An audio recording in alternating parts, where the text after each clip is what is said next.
YoHallo, Ooh. everybody! Welcome in, welcome in! Bin Crew, are y'all ready for another Bin Buddies? Today we have a really special segment. This is the first time that we're doing kind of this style of segment for Bin Buddies today. So I'm really excited that joining us today is Semi Spree. Spree is really passionate about creating inclusive spaces to inspire and spark creativity, and this is a really cool artist, goofy little guy. Welcome to fellow goofy little raccoon guys here in the dumpster. Thank you for joining us. How you feeling today, Spree?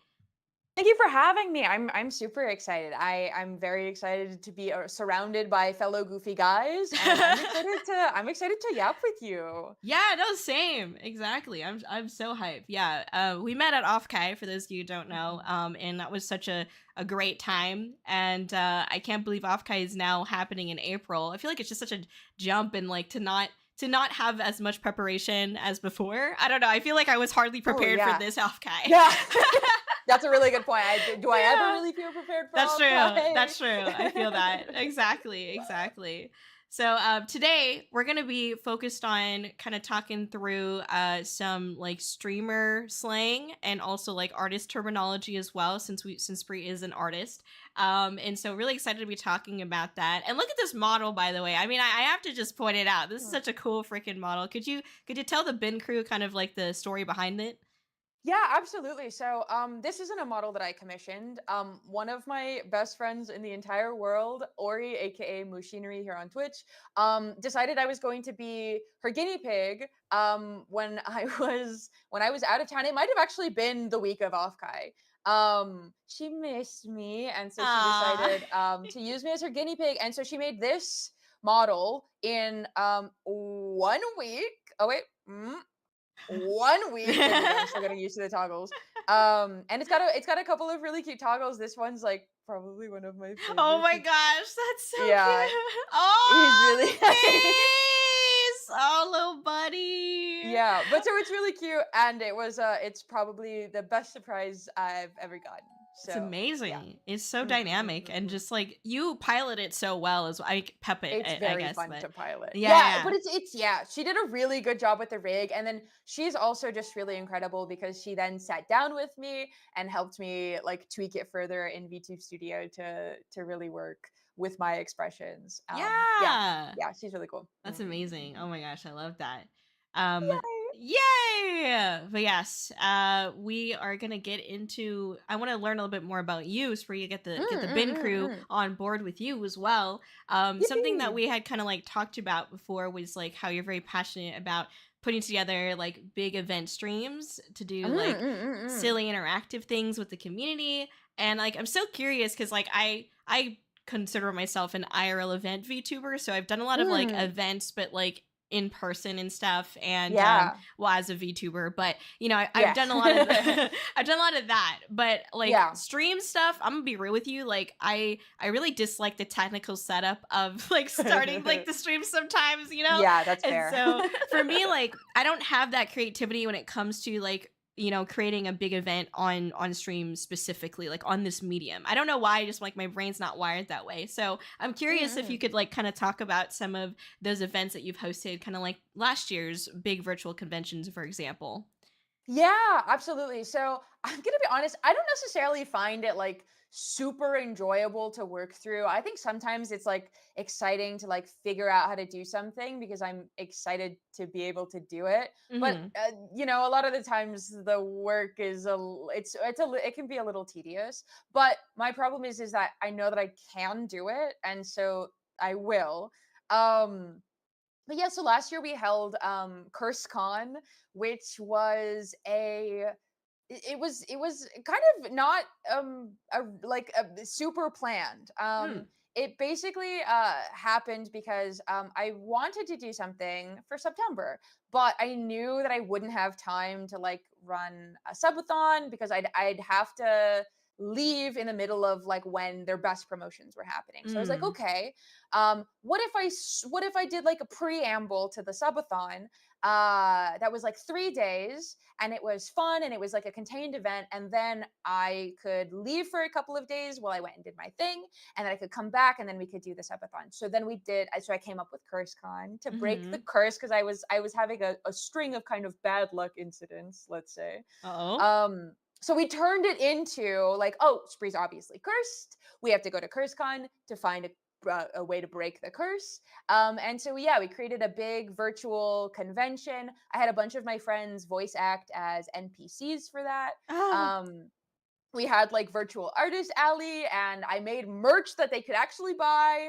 And it was a fever dream that we'll see. I've been talking about it. It's getting close to this time that we did it last year. Mm-hmm. September's on the way. Yeah. So I've been slowly. So I'll have more of a head start on it this year than I did last year.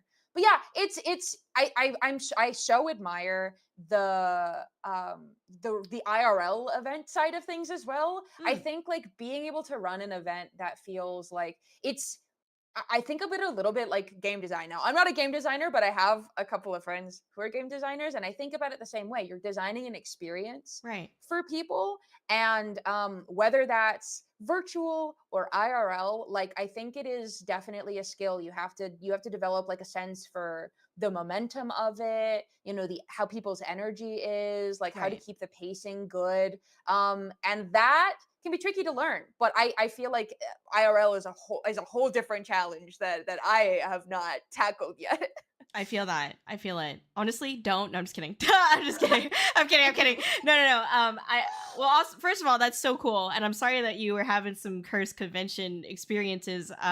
It's funny. I used to be a cosplayer before I was a VTuber, Mm, and so I had some like not super cursed experiences, but I've had some interesting experiences, as you do, like at a as you convention. do. Yeah. Yeah, it's normal. It's normal. Yeah. But I think like the not the worst time, but at a very high level, one of the strangest Mm. experiences I had at a con was when like someone, like a guy, kind of like invited himself to me and my friends like dinner.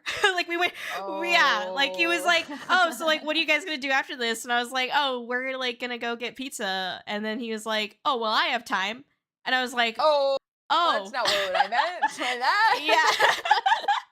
Yeah, and then they just kind of like, and then he kind of just like followed us all the way there. So I was like, well, Mm, I was talking to him. I don't know. I want to be yeah, friendly, and I also understand, like, I'm it's socially tricky. awkward, so I understand if someone else is also socially awkward. Like, I try not to judge Yeah, people on that, absolutely. so I totally get it. But I don't know if you were willing to share maybe like one or two of like those cursed convention experiences that you had. I'm just so Oh. curious because like Yeah. Well, so I make the mistake. So actually, most of my convention experiences have Mhm. been pretty positive.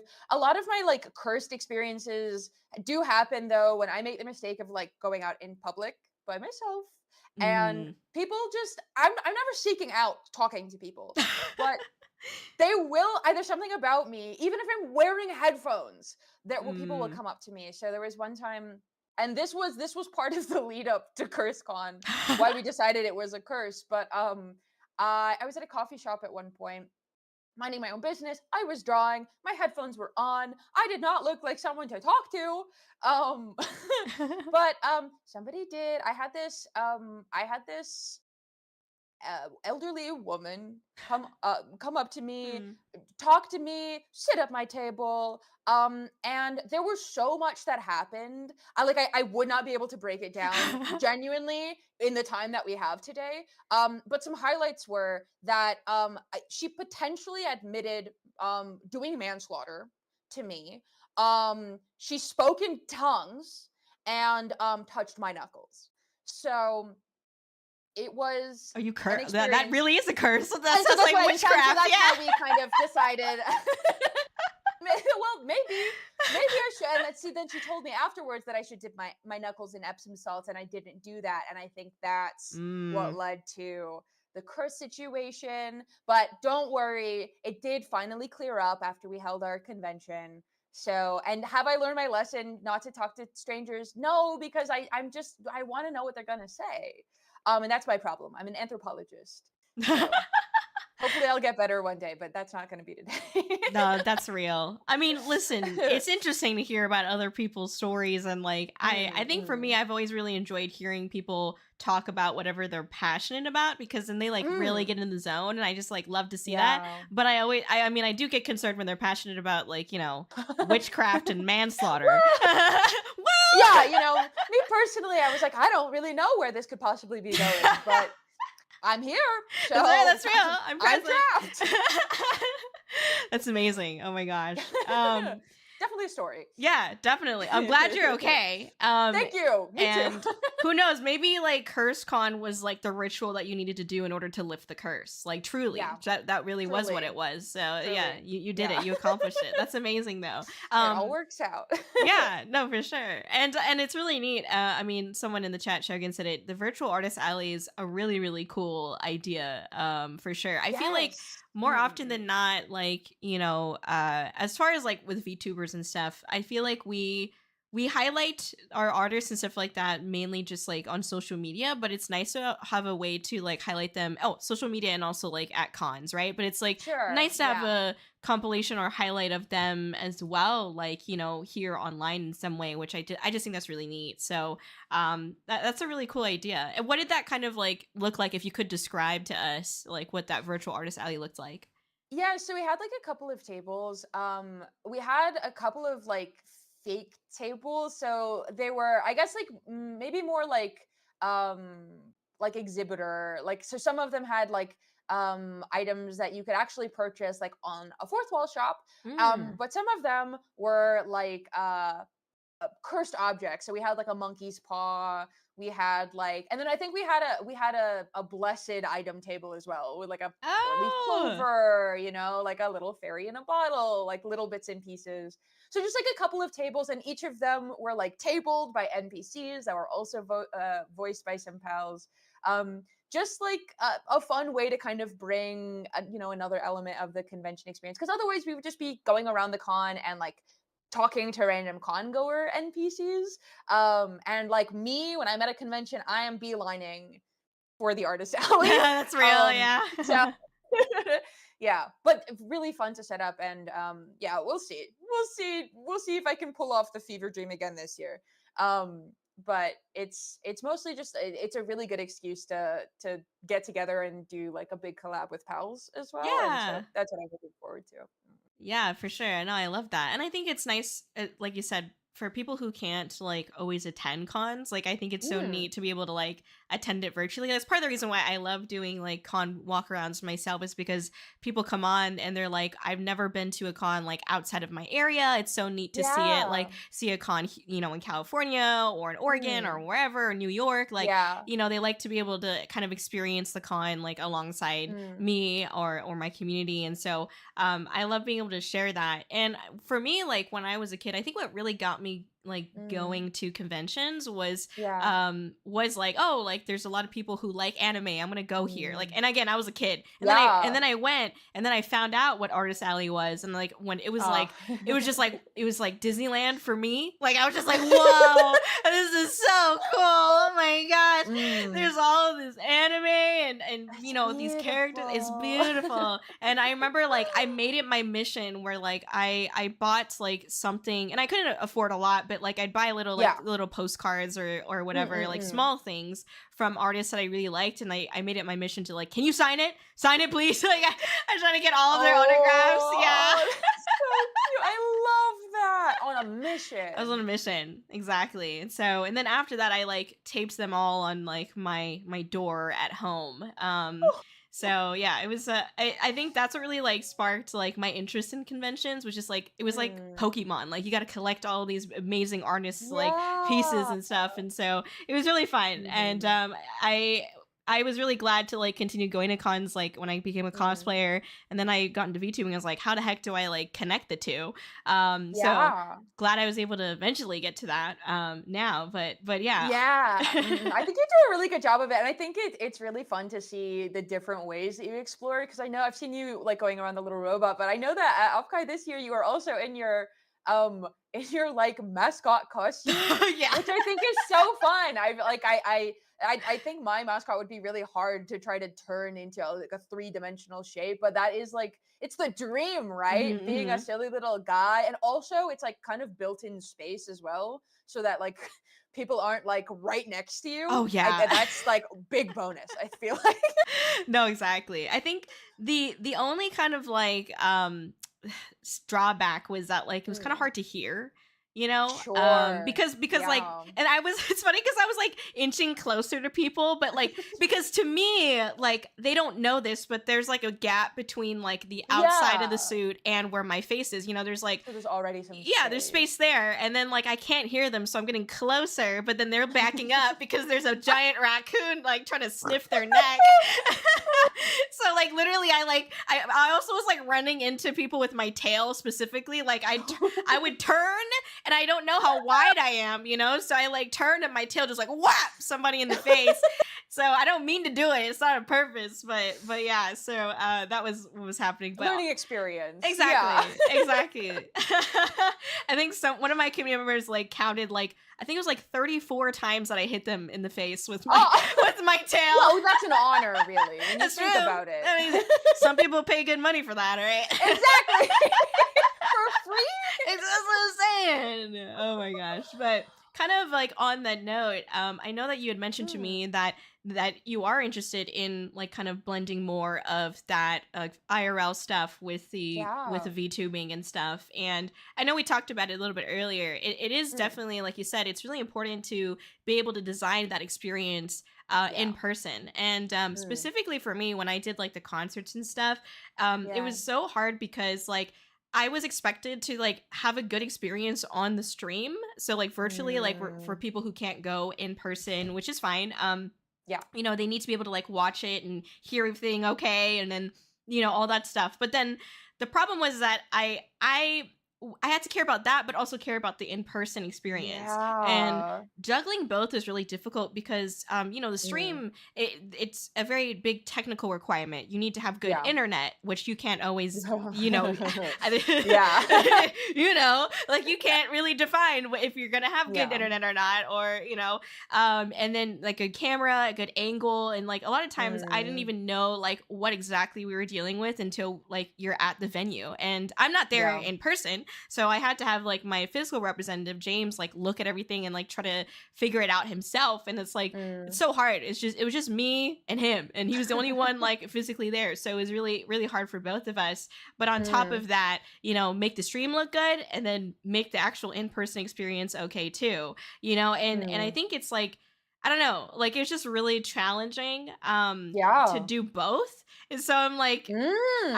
I think it's good, and I think like when you can accomplish it, it's really great, and like you Mm. know it is so fun to see and it makes it that much more special and unique, but it is Mm. so challenging. So I guess like I was curious like what were some of the ideas that you had to like kind of mix IRL adventures and VTubing? Yeah, so I'm an artist. Mm, As has been mentioned. But outside of doing digital art on stream, I also do a lot of traditional art. mm. Um I'm at a local like community studio where I do like actual like workshops with people. I'm an educator there as well. Oh, And so a lot of what I think would be really interesting would be able to, because like I talk on stream. I draw on stream, but my stream is less an art stream and more of a like creative space. I mm, like to talk about the vibe as being like it feels like maybe a shared studio space. So like there's yeah, maybe a little bit of art being done, but we're like definitely yapping a lot yeah. as well. And so like it'd be great to actually be able to like bring folks into a studio space Mhm. and do some like mixed reality stuff. But it's a really good point that like it's already kind of a lot to manage one event. But Mhm. when you're mixing like an IRL experience and a virtual experience, that's you're essentially running two different events at the Yeah. exact same time. Mhm. And like the goals and the things that you might need to do to like run a really successful IRL experience are not necessarily the same as like the kind of energy and the kind of goals you might have for a virtual experience. Right.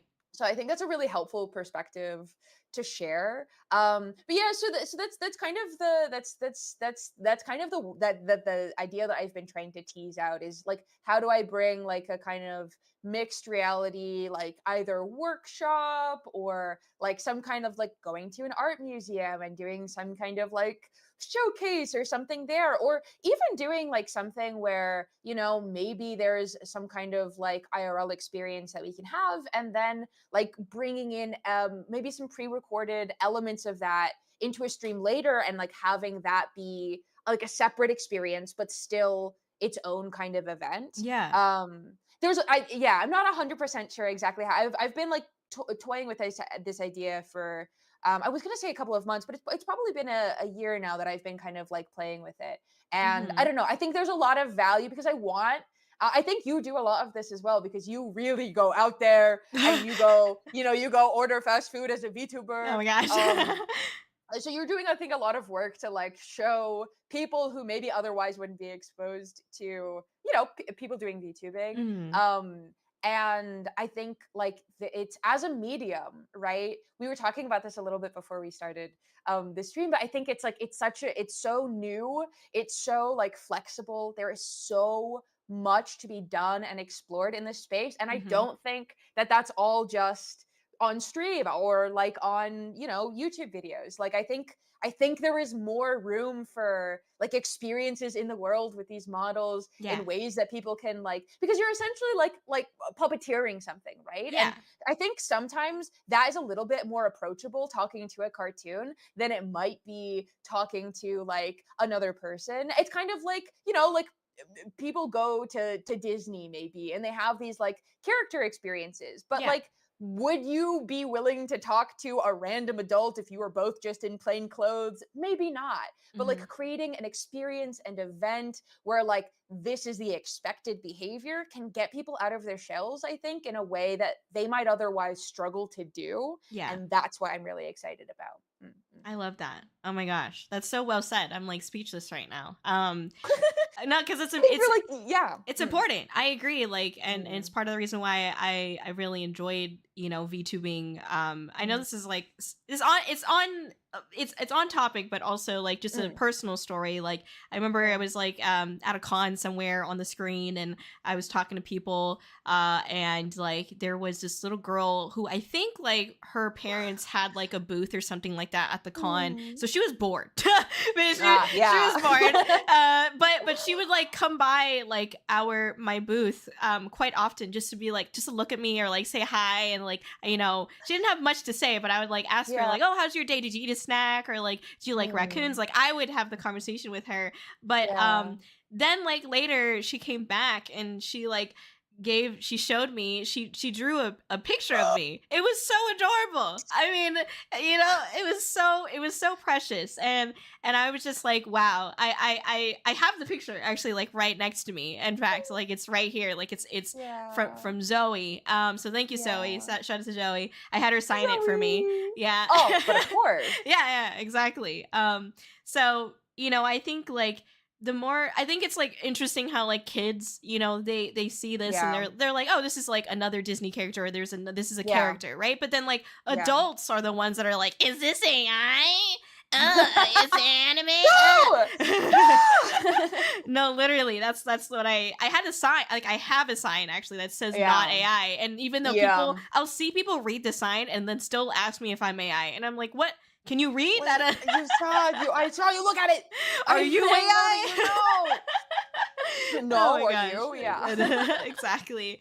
But yeah, you know, and I think one of the big reasons why I decided to keep going to cons was to Mhm. like try to educate people on like what VTubing actually was. Because when I started Yeah. going like 3 years ago now, I think like no VTubers were really No. going. Yeah. And so it wasn't Scene was until, much smaller. Yeah. right. It was mostly like Hololive or, you know, the bigger, you know, VTuber Mhm. agencies that were like going to Yeah. cons and stuff. But now like Mhm. we see VTubers a lot more, but I still Yeah. see this common like disdain for VTubers, you know, because Yeah. Yeah. like, oh, you're an anime character, like, you know, you're a chud and Yeah. you're just someone online, you know, just like, oh my god. But Yeah. I think why I say all this is because I do feel like the more we can like incorporate VTubing in the Mm. IRL sense, like just like how it happened with like Naruto and anime and Dragon Yeah. Ball Z, like, you know, we Mm. saw it more, and then it became less of like, oh, you're a nerd, and more like, oh, I watched that too.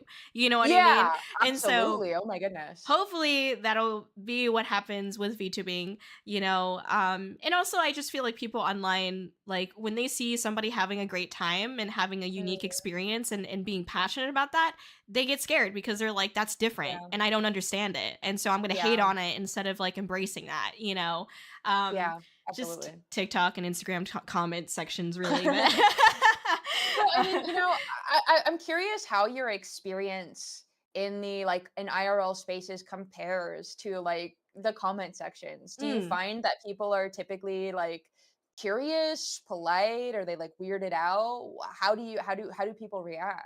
Um, for the most part, like I went to a food festival at one point, and Mm, people were just like mostly like giving side eye, but like they weren't like hateful about it. They were just like, "What is going on?" Like they were. sure. There was a level of curiosity for Mm, sure. mm, mm, mm, mm. Other times, for the most part, like genuinely, like I don't get like the comment section, and I think maybe it's like Yeah. the evil side of the comment section. I'll say. Yes, yes, Um, yeah. I think it's because like most of the people that are like chronically online are the one and like wanting to spew evil nonsense. Like they just stay Mhm. online and they just go spew that, but they're not actually going out. Like even though they're telling us to Yeah. touch grass, like they never touch it. You know what I mean? Like, um, Yeah. Mm, mm, mm. so honestly, it's been pretty good. I haven't had too many issues with people being like rude or anything like that. I have Mm. had like somebody I've had like 2 or 3 instances where people tried to like flirt with me and I thought they were joking. Like somebody actually like asked me for my number and I was like, what? As a bit, this is we're No, genuinely. 8675309. Yeah, no, I said 1-800 D's nuts. That's like literally what I There you go. Perfect, perfect. yeah, but like I've had some of those weird experiences and other times just like when you're Mm, I think just like common convention goer sure. social awkwardness. but but that's about Yeah. it. Yeah, Yeah, that is how it is regardless of whether you're a VTuber or not. VTuber or Yeah. not. Yeah. So it hasn't been too bad. But That's good. Yeah. I think there's just a lot of people who just don't know what it is, so they are too scared to like approach it Mm, in the first place. mm. But we've tried to combat that by being like, oh, we have free stickers, and like everybody loves free Yes. stuff. You know what I Yes. mean? So Yes. we pass those out and try to get people to come up and at least like just allow them to be curious and like Yeah. check it out and see what this medium is. Mm, So mm, yeah, mm. the only thing about it though, I will say that I like one of the drawbacks for me was that Mm. it doesn't convert very well. You know, the people who go, Uh-huh. the audience that go to Sure. conventions and stuff like that, like they're not really like watching streams, is what I have Yeah, it's a found different out. audience. Mm. Exactly. And so even though I've talked to like thousands of people, like I still Yeah. struggle to reach certain like milestones with like my viewership or Mm, something like that on stream, for example, which is okay. mm. You know, I Yeah. made Yeah. I made strides here and not there, there and not here. Like Mm, that's just mm, how mm. a content creator's like journey works, you Yeah. know. Um, but it's definitely been a learning experience. I mean, I Mm, think it's insane because you get to a point where you start doing these IRL events and like you just have mm. like $20,000 of equipment like in your backpack essentially. Yeah, it's scary. It's not exciting. It's very Yeah. concerning. Yeah. So yeah, there's been a couple times where my physical rep had like left like the GoPro like back in the and I was like, ah. Yeah. Luckily it was still there, so we were fine. But Yes. I got really nervous. Yeah. So yeah, Mm, but I think like as you were talking about like your idea to create like that studio environment, I mm. think I mean I love that first of all. I love community spaces and stuff like that, of Yeah. course, and like I think it's just fun to bring people who like maybe might not otherwise would talk to each other are like in the Mm. same room talking to each other. It's not so much Yeah. about like what you're drawing on the paper, but more so like Mhm. you know how are we like combining all of our creative ideas into like this moment here, you know, this experience here. Yeah. Mm, um mm, mm. and so yeah, I love that and I hope that you do get to do like something where it mixes like you know going to a studio like in person and being able to have other people there and like doing something together, and like being able to stream that. An idea that I had, and obviously Mm. not to like tell you what to do. This is just No, oh my my gosh, please, yes. Please, this is please. just my like initial thought, like because Yes, you know what you're doing. I mean, I don't know. I'm just a raccoon. I'm just a little raccoon guy. Uh, no, I appreciate that, but I feel like so back. I don't know, like back when I was like trying to build out like what I wanted to do for like Bin Buddies as a talk show, Mm, I thought about doing something like Hot Ones because like we don't have like a Hot Ones yeah. equivalent like as a Mm. VTuber. But the issue is that like a lot of like the fun stuff about Hot Ones is the Yeah. reaction, right? And Yeah. so with the VTuber model, it's like really hard to do that. And then Yeah. obviously like we have to prove that we're eating the wings as well, right? So it's like Yes. we'd have to like Yeah. have a hand cam on or something like that. But I, Yeah. I say that because if you got some people who are willing to do this, you could like Mm. have people do hand cams and like somehow make it look nice, but like combine that on the stream. It's not the same as like being in the space together in person though, which is like the Mm. one thing. But at the very least, you can like start off by trying like how does this IRL combined experience look like on the stream by just like Mm. having everyone like share their screen or share their like hand cam like camera, their webcam, whatever. And like see like how that maybe looks and that how that experience is, and then maybe eventually you could find ways to evolve to like get to the studio. i just Yeah. i just say that because sometimes I've seen a lot of, Mm. not saying you're doing this, of course not, but I've seen No, a lot no. of people like they jump the gun a lot, like they really Mhm. like Mhm. they have to do it this way, otherwise like it's not Sure. successful. And I'm like, well, I didn't start Ah. off doing like IRL events, I didn't start off doing like I concerts, know. so it takes time. Mm, But mm. yeah, I think no. that's a really good lesson kind of in general. And also thank you so much. I think that's a great idea. And I would love to do like a little crafting session with pals on Right? Handcam. I think that's like Yeah. such a fun idea. But like to your point, like I think generally speaking, most people who like stick in this, who are Mm, here kind of like for the long run, right. have started smaller, right? Most people aren't like spending, $10,000 on a VTuber model and a set and a custom coded situation so Mm, that it all looks beautiful. Like we start small, like I started with drawing my own overlays and like you know d- testing things out. And what's really great as well when you're starting small and not like feeling like you have to do it perfectly or exactly like your ultimate vision mm, is like you get the chance to iterate when less people are like scrutinizing you as mm. well, which is I think something that we really don't value enough. It's really cool to do a big sparkly magnificent event, but that comes with big sparkly magnificent event expectations from Right. an audience.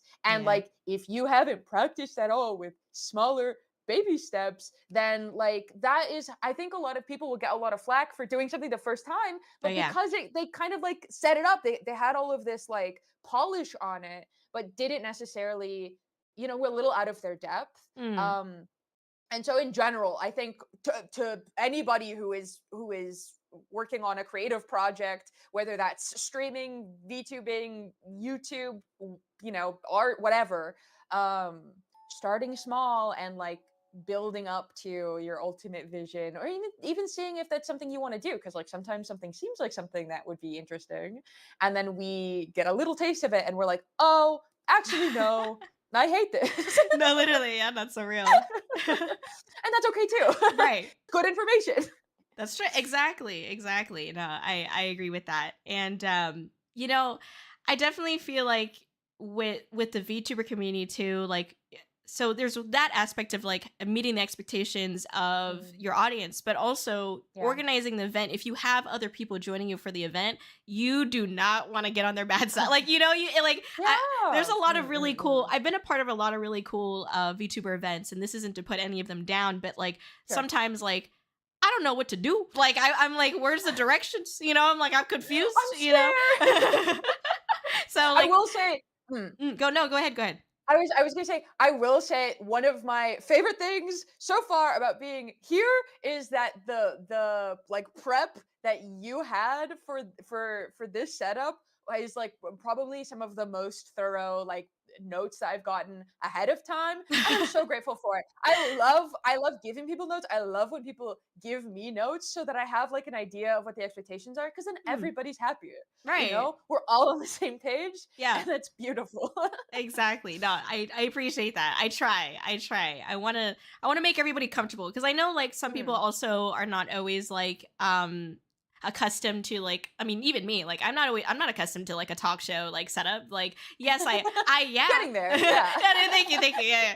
I yap a lot but that's a lot different than like being a full on like host, you know what I mean? And Yeah. so Mhm. it's also for me, you know, but I thank you Mm. for pointing that out. I appreciate it. I'll Yeah. slide you the $5 after the stream, don't worry. But yes, and yeah, I agree with what the chat's kind of talking about. Thank you for liking the raccoons, but also putting all your eggs in one basket and expecting a huge immediate Mm. payoff is a very risky move. But it is a move that I've Yeah. seen a lot of VTubers make, unfortunately. Yeah, because you see other people, with all of the things, you're like, oh, well, I could just buy that, and it's like, well, I mean, yeah, you could, but if you don't even know if you like streaming, like Right, that's really risky. So it's not just financially risky, but it's also like you might get really disappointed that it right. wasn't what you thought, and like that a lot of the times. I was gonna say it could be worse, but some people spend a lot of money, so that's still pretty bad. Right. But I mean, it can, if it's this thing that you're really excited about and like it doesn't pay off, like that can be pretty heartbreaking. And so Mhm. to not set yourself up for the heartbreak, I encourage people to jump into something that they're excited about, but like don't feel like you have to overcommit to something, I guess, ahead of time. Let yourself feel things out. Don't feel like you have to force it to be like what the idea it is in your head. I got really lucky with streaming because I started streaming before I ever watched any streamers. I Mm. came to Twitch after I was like streaming on Instagram, like when they like introduced that, because Mhm. I was lonely, like I wanted creative community, and so I had no concept of what it was like to be like successful in this space. I had no idea what it was like I had no idea that Twitch had its own culture, and that was a bit of a culture shock that I had to kind of like to like learn. um but like I got really lucky because I wasn't comparing myself to anything. I didn't have expectations, and like it's hard. You can't like necessarily come in without expectations if you've been watching streams, but like Yeah. working to recognize that and mitigate it so that you can set up your own expectations based on your experience as opposed to how you think other people have been experiencing it is my biggest advice to anybody starting a new endeavor like this. Oh, 100%. I'm so glad that you talked about that because Mm, I was going to ask you like what got you mm. into like the sphere and stuff because Yeah. I mean, first of all, you're so well spoken, Oh, and thank thank you you. for sharing your story. Mm, Second of all, I just find it so interesting because I think what I've noticed a lot of, maybe this is just because I've talked to so many people at cons. I've mm. done like the how to become a VTuber panel like Yeah. more times than on one hand. And I have a lot of people like, you know, they do genuinely ask the question of like, you know, do I need like a whole like live 2D model or 3D model to start Mm, streaming? And I'm like, no, you're like, absolutely not. But the thing is that they have these Oshis, like, you yeah. know, Shy Mhm. Lily or Iron Mouse or Yeah. etc. And they're all amazing, but you have this perception where you're comparing your chapter Mm. 0 to their chapter 500, you know? Yeah, no And kidding. so it's really hard because like when you're inspired by someone or you have an Oshi, you think that you need to Mm, be just like them, but it's like mhm. you can't like you're not going to start off that way, you know? No, Which is oh my okay. goodness. Yeah. And you shouldn't. Because like it would be like throwing yourself not in the deep end, like in the middle of the ocean. It is Right. so I think it is actually I think it's really difficult for people who blow up really quickly Mm. to adjust to that. Some people do really well, some people can't. Like, some people wipe out, and like that's totally understandable Yeah. because like the what you're experiencing when you've got like a couple of people in chat or nobody in chat is Mm. so different than the what you have to face Right. when you have like 50 people in chat, 100 people in chat, 1,000 people in chat, right? Like Right. each of those is its own level, its own adjustments. And like, it's really easy to kind of glamorize all of the wonderful parts. Like people show up to talk to me. Isn't that so cool? And yes, it is so cool. But there's also aspects of that are difficult to navigate. And like if you can grow slowly at a pace that is sustainable and healthy, you get to learn those lessons in a kind of natural way. Right. And doesn't make you feel crazy.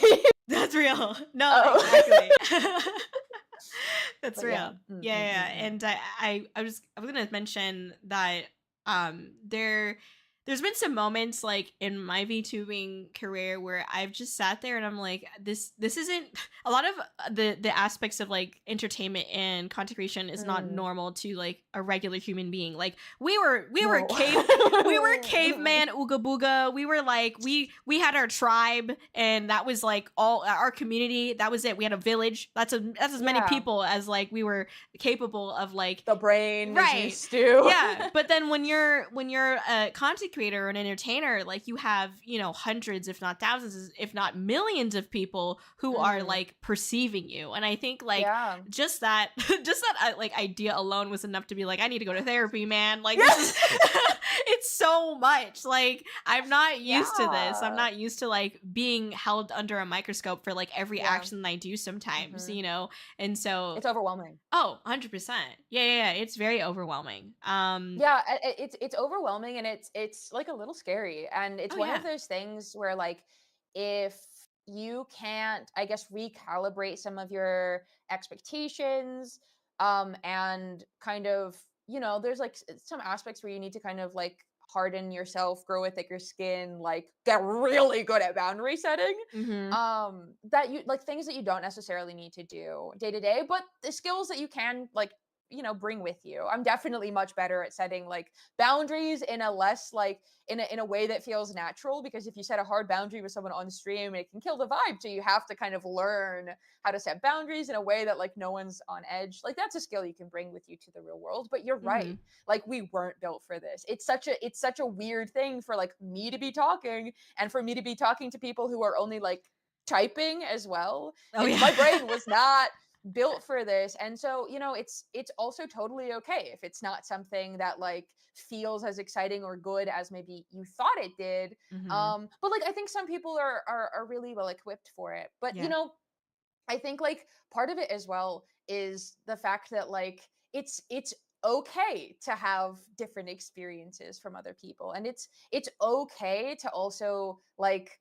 not be like the biggest streamer. Like I think a lot of people think that everybody's goal is to grow into like an Iron Mouse per se. Mhm. But I think a lot of people like once they start they realize like no, I'm actually really comfortable at like, you know, like 30 ccv maybe. Mhm. Because like things also change as you grow. There are Yeah. aspects of what you do that changes as well, right? The community that you have when you have like 30 ccv is not the same community that you have when you have 100 ccv most of the time, right? Mhm. Because people who enjoy watching like smaller streams are not necessarily the same people who like you know, people get overwhelmed by a chat, right? And Right. so like there's also aspects you kind of have to grieve, you know, some of the regulars who leave when you grow into your next chapter. And it's totally good, it's normal, it's like it's a healthy part of growing. But it's like it's something that you have to kind of reckon with and decide like, am I interested in growing and bringing more people into this, or like am I satisfied with like the small like cozy crew that we've got here? And there's not a right answer.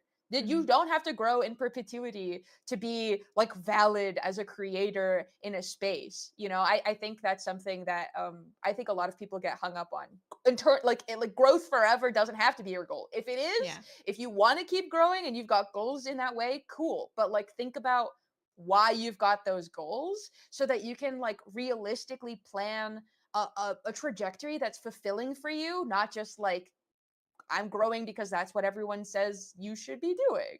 Right. Mm, mm, Exactly. mm, mm, mm, Exactly. No, I agree with you, dude. Preaching some wisdom right now. Oh my mm. gosh. No, I appreciate Yappers, that. yappers. Yeah, yeah. Thank you for sharing though. I Mm, agree mm, with your mm, mm. insight. Genuinely, I could not have said that better myself. For sure. Yeah, I think and also like times change. Like in your journey, you're Yeah. gonna like have some things happen in your life, or maybe, yeah, like you said, your goals Mm, change. Like for me, unfortunately, back in November of last year, I had sadly got laid off from my job. Nothing wrong with I'm so me. sorry to hear that. And yeah, Nope, it but happens. Yeah. you know, and I loved my job, like genuinely, Yeah. you know, but I'm not there anymore. And so ever since then, it's been like, okay, trying to do VTubing. I mean, I did try Mm. to apply to jobs. Like I think I sent out Yeah.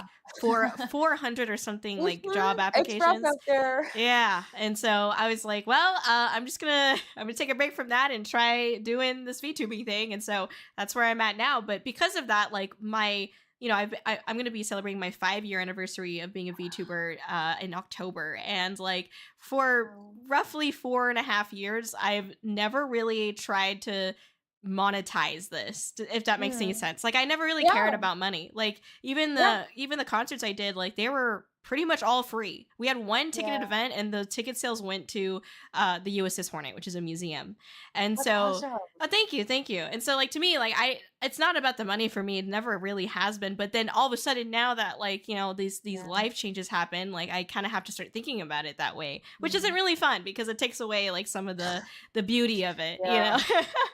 But You have to it's make okay. different decisions for Yeah, sure, for sure. exactly. And so if you have a new goal, you have to be also willing to make those difficult, you know, decisions and actions and stuff like that. Mm. Yeah. Yeah, yeah, and it's okay as well. Like it's okay that like your goals can change and because your life changes. You're a person. You're like in constant flux. Hmm. And like some of the folks who are with you on that journey are going to stay with you on that journey, but not everybody will, and that's okay because you'll pick up new people who are excited to follow you into your next chapter, and that's incredible as well.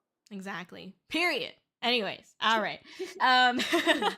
we've talked a lot and I've just loved that we've talked about these things, but I did want to get into our Yes. segment on kind of like the terminology side of things. Mm, So mm, mm, the idea behind this is that I'm going to pull up a little term on the screen and then we're going to like mm, talk about, you know, what this means. So we're going to start off first with like some artist terms since Spree is an mm, artist. mm. And the first term that we have, and again, I know some people are like, I know what this means, but genuinely, there's actually a lot of people who don't know what these terms Yeah. means. So we're just gonna give our thoughts on it, and also I want to preface that you know these are our definitions of it. You might go to somebody else and they might have a different definition of it. Mm, So just keep an open mind, basically. mm. But yes, all right. So I'm gonna show the first word that we have, which is PNG. So Spree, go ahead. Tell us about PNG. Yeah, so PNG, it's a file type. It's basically a file type that can hold transparent pixels, so pixels with an alpha component. This in our space is these are very useful because you can bring them into a scene like this, like these beautiful props that we have in the studio. Presumably are PNGs because they don't have like backgrounds attached to them. So we can put our models behind them and create these like really in-depth interactive overlays and things and make cool stuff without needing to only be squares. There you go. Exactly. And in my Ooga Booga terminology, the background goes bye bye. Character in the forefront stays. You can put character on any type of background because they don't have the image no longer has background. That's Mm, mm, that's mm, that's mm, mm. my dumbed down version of it. But another thing that I also hear about a lot is the term PNG tuber as well. Mm. And I also hear a lot of people be like, "Oh, PNG tubers are not VTubers." But they are online content Mhm, creators or live mhm. streamers who use a Yeah. static or reactive 2D image avatar instead of a webcam or an expensive, you know, rigged 3D or live 2D model. Honestly, I kind of feel like it's a niche within the world of PNG tuber, VTuber type stuff. I don't know. I've always personally considered PNG tubers VTubers because we're all just kind of making content with an avatar at the end of the day. So I don't Yeah. really know why people say like, "Oh, PNG tubers are not VTubers." I'm like, I don't know. Like, they seem like they Why are to not? me. Yeah, why not? I don't know. People spend like hours online just debating on that. So yeah. Yeah, I mean, I definitely agree with you. I think PNG tubers are absolutely VTubers, because a VTuber is just somebody who comes online and like makes content with a virtual avatar, whether that's with a live 2D model like this, a 3D model, a PNG, a GIF, you know, like whatever Right. people, a picture of a cat, a JPEG, you know, like if you're using some kind of image as like to represent you, I think that counts as a VTuber if you wanted to. If you don't want to consider yourself a VTuber, that's like its own thing. But like, yeah, I'll never understand why we're randomly deciding to exclude people because they don't have a live 2D rigged model. I mean, have you seen some of the PNG tubing apps that they have these days? Like, Oh you yeah. can have anything from like a mouth closed and a mouth open to like honestly like in between like that and a fully rigged live 2D model. Like Right. it's such a big space, and you know, there's room for all of us. There's room for PNG tubers. Exactly, Yeah. exactly. And Mm. and I think also for some people, like I've also like I've gotten comments before on like my short form content that's like, why are you moving so much? Like you know, so I don't know, maybe some people just yeah. So I don't know, maybe some people just like don't like having all that on their screen as well. I can respect that, you know. Yeah, different things for different people. It's beautiful. Again, there's space Exactly. for all of us. Yeah, exactly. Well, thank you for explaining that to us. Let Mm. me go ahead and talk about the next one, which is a .psd file. Take it away, Spree. Tell us about this. So a PSD file is a Photoshop file. Other programs can like export PSDs, but like that's where it comes from. A PSD is a special kind of file because not only can it hold like transparency information, like a PNG tuber can or a PNG can, but it also holds other information. So it can hold layer information. So if I wanted to have my line work separated from my fill layer, separated from my background layer, I could have all of that and I could save it and I could open it up again and I could still have all of those layers intact so that I could edit them freely however I would like. And it's also really useful to bring into programs like Life 2D, having a separated, like all of the bits and pieces of a model cut up and ready for a VTuber rig artist to make move like all of that movement we were just talking about. Hmm. Too much movement, apparently. Too much movement. Too much movement. Yes, thank you, thank you. I can't really Mm-mm-mm. ooga booga a PSD file more Ah. like you know, like I can't really. It's just yeah, it just it's separated layers on a image, you know, that you can Mm-mm-mm. utilize. If you Yeah. are a VTuber, I think it's really important to understand these four things about a Mm. PSD that you know it could be used for. You can one make like promo materials for your stream, like thumbnails.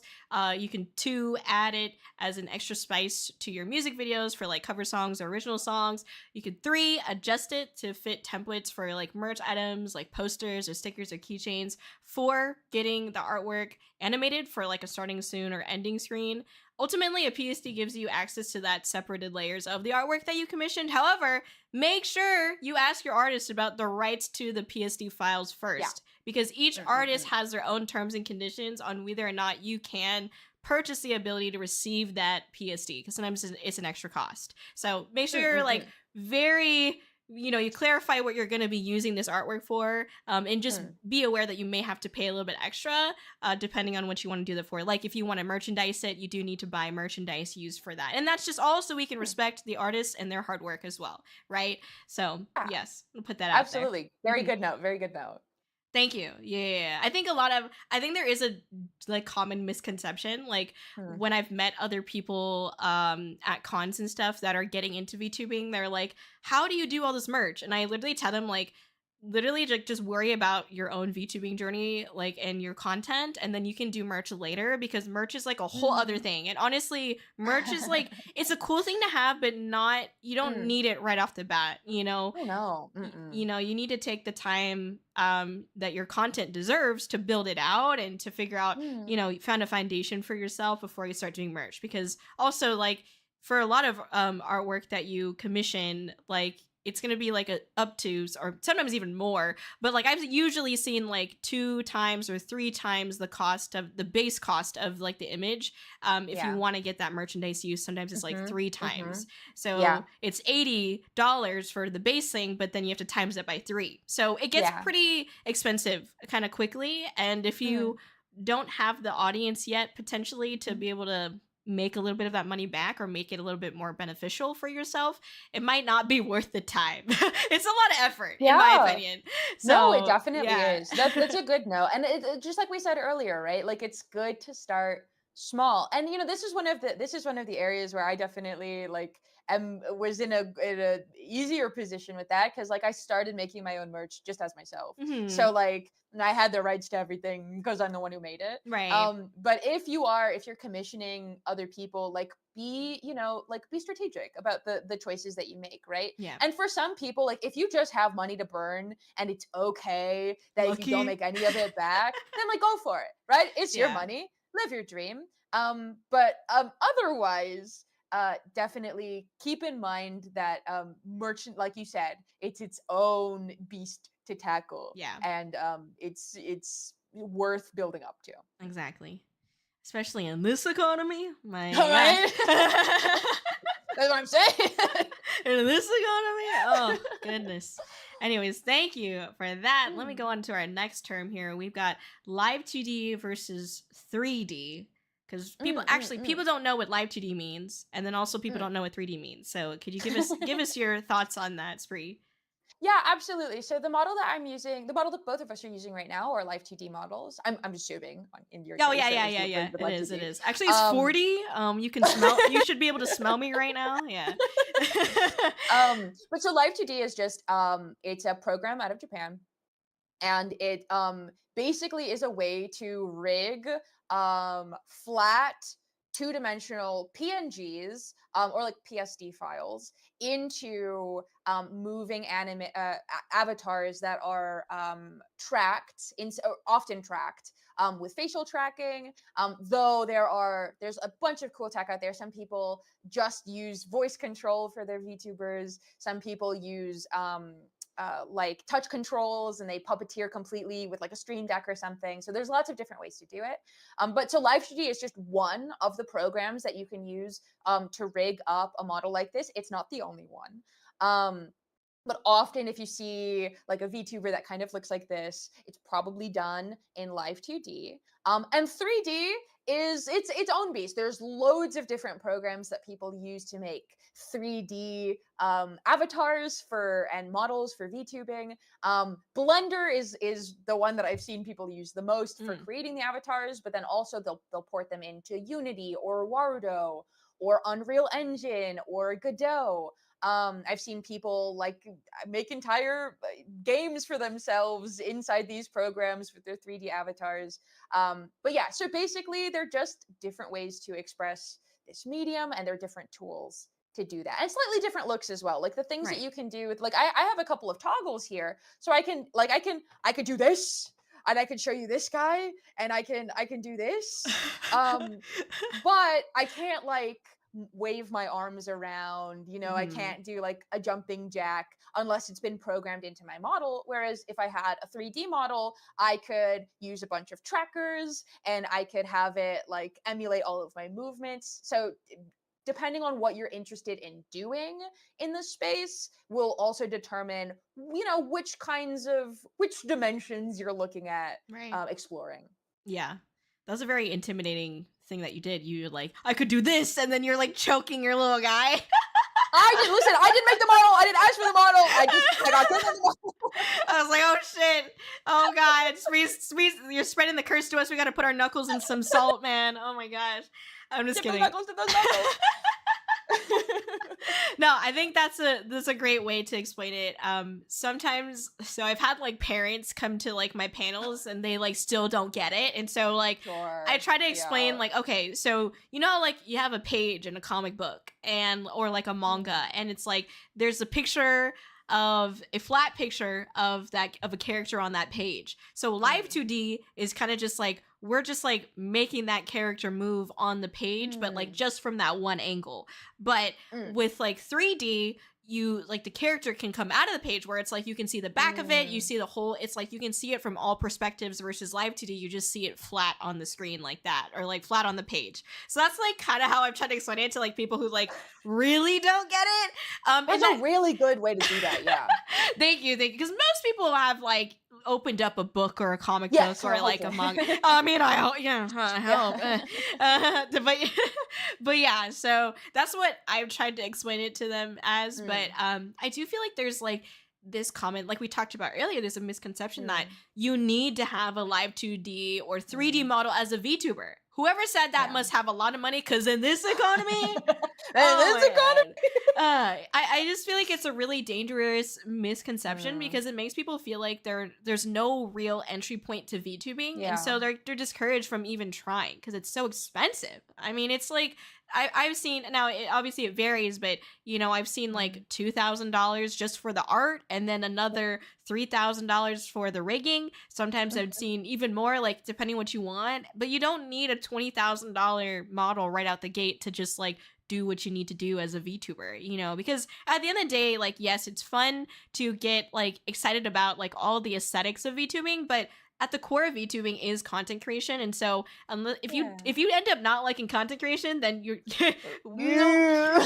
what are you gonna do with the model? You know what I mean?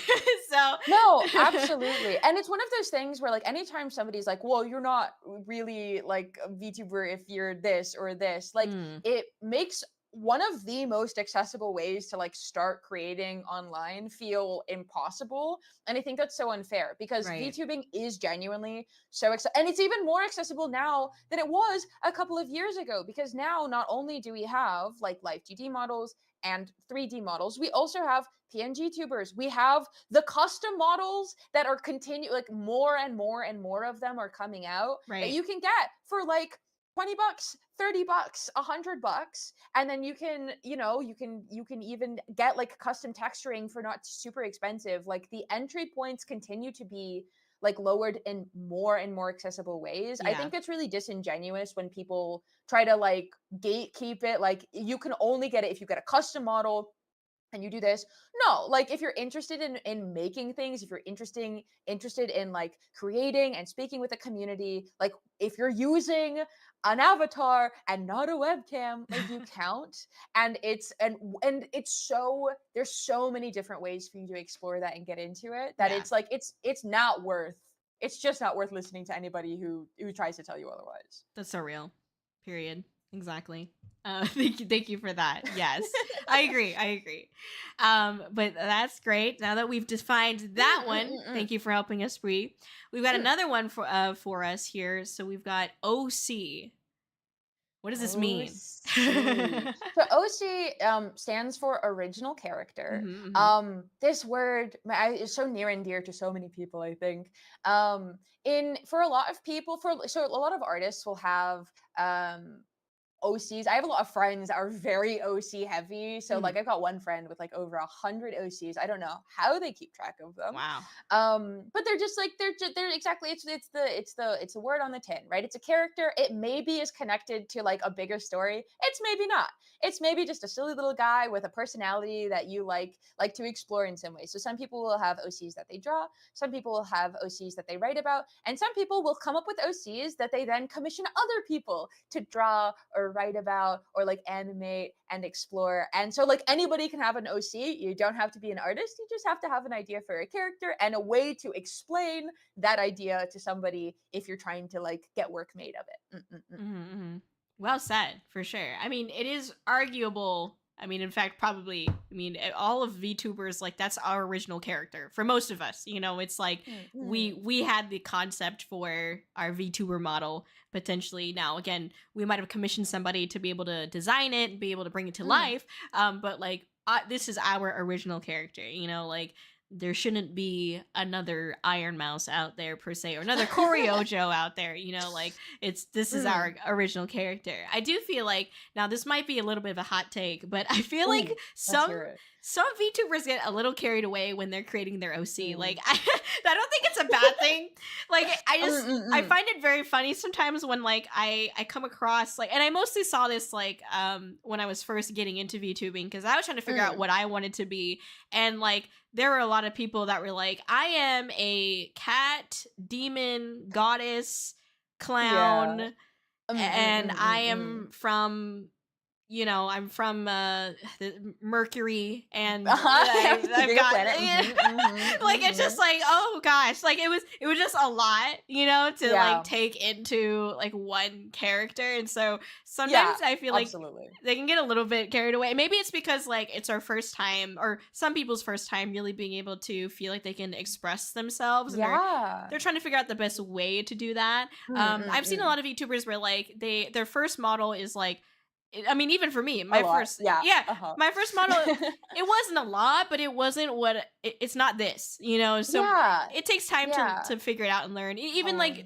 Zentreya, right? Like Zentreya, mm, they definitely played around with like different mediums, so live 2D, 3D, and then different styles of designs too, and like yeah. eventually came to like what they really enjoyed. And so it takes time to figure out like how you want to present yourself, but I do feel like the digital skin that you wear Mm, as a mm, mm. VTuber is so important, because like if you can feel comfortable in this, makeup or the skin, then Mm, it's a little bit easier to be able to like express yourself online and be the best creator that you want to be. So mm. I think it's something that takes time to figure out. But I just think it's really funny to see a lot of VTubers get really carried away at first sometimes. I think it's charming, Yeah, like yeah, yeah. I'll take occasionally, I'll have people like ask me about like character design things.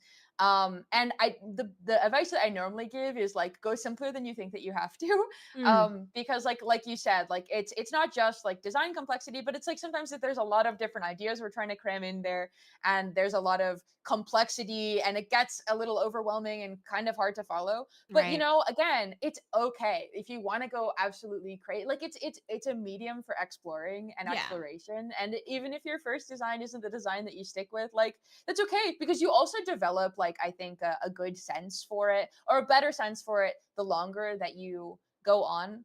But I also think it's interesting that you bring up OC in the context of VTubing specifically, because I think there are like two camps. Mm, Here's my like thought. okay. My game theory. Okay, here we go. Um I think some people have like OCs that they're bringing to the table, and I think some people are bringing personas. Mm, So for some people, a VTuber is like, this is like, I'm gonna design like a character that's really cool, so when I puppeteer this VTuber model, I'm getting to puppeteer this like really cool character. And even if you're just bringing yourself and your personality to the table, you don't necessarily see yourself as that character. yeah. And then I think some other people are like, I'm gonna design this as if it were me, but just like in this space. And that's kind of what I've done as well. I kind of just look like this in person. I've got a leaf bow instead of a normal bow, and my hair's a little more pink.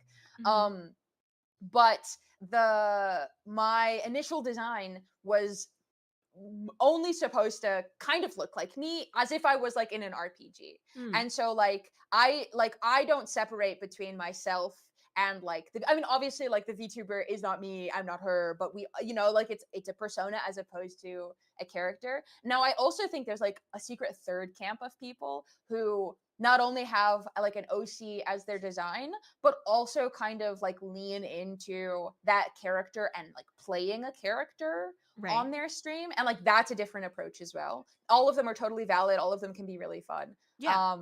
And again, it's like it's such a big and wide space, and like that's what's so exciting for me. Whether you're excited to play a character, whether you're excited to be yourself but like just be dressed like really cool, Yeah. or whether you're just like showing up like you would but like not having to get scared of being doxxed. Mm. All of it's beautiful.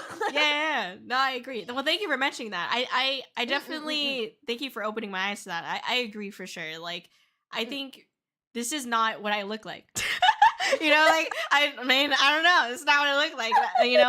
I'm not hag maxing quite enough to have the white hair yet. But we'll But when it's time, yeah, we but know when that it's it'll look time, good. Yeah. I mean, I am Nicolas Cage, so incredible, Yeah, phenomenal. thank you. So we'll get there. But yeah, and so for me, like, it is something where I do feel like I lean into like a character when I'm streaming, but at the same time, like, Yeah. I know that it's like a part of me still. Like, Yeah, I'm like still, dialing it up. yeah. Like, I'm Kōri's a part of me, but is not Mm. me. I don't really know how else to Yeah. explain it. No, it makes sense. It's so the VTubing space as well. Like there's some stuff that can mess with your head because it's like, well, okay, I'm puppeteering this thing, I'm seeing it, it's moving like it's me, and so there's identity level things, but there's also like branding level things, and like Hmm. I'm a fluctuating human being. My ideas and wants and desires change, but like that's kind of the opposite of what anyone who's giving you branding advice will say to do. Changing a bunch is not what you want to do, and so like it can be kind of tricky to navigate, I don't know, aspects of identity in the VTubing space. Yeah. And the kind of emotional, so we talked a little bit earlier about like the mental health aspects of streaming, and like that Mm, can definitely be one of them as well, but not 100%. impossible to navigate. Yeah, for sure. Well, thank you. That's such great words of wisdom here. Thank you so much. Yeah, no, thank you. All right, let me continue here. So, Mm-mm-mm. let's talk about this next. So, we've got the term. I didn't know how to Mm. phrase this in like three No, fair, words, yeah, yeah. but basically, the mama slash papa, and then technically there's siblings as well. But this um, terminology is more focused for like artists in um, relationship to VTubers. Could you tell us a bit about this?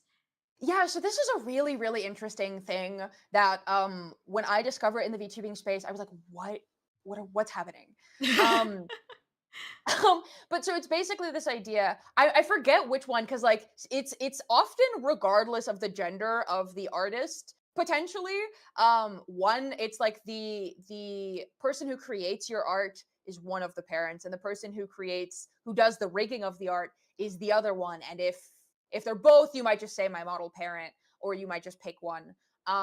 So like for example, I have, you could say that I have one model parent for this model because my friend Ori did the art and the rig both herself. Right. And now in terms of siblings, so basically it's kind of self-explanatory once you know what the mama and papa are here, right? So basically they are other creators who have either used the artist that you have used or the person who is doing all of the rigging.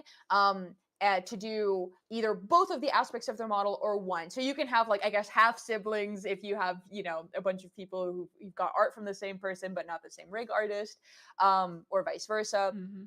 But yeah, it's an interesting thing.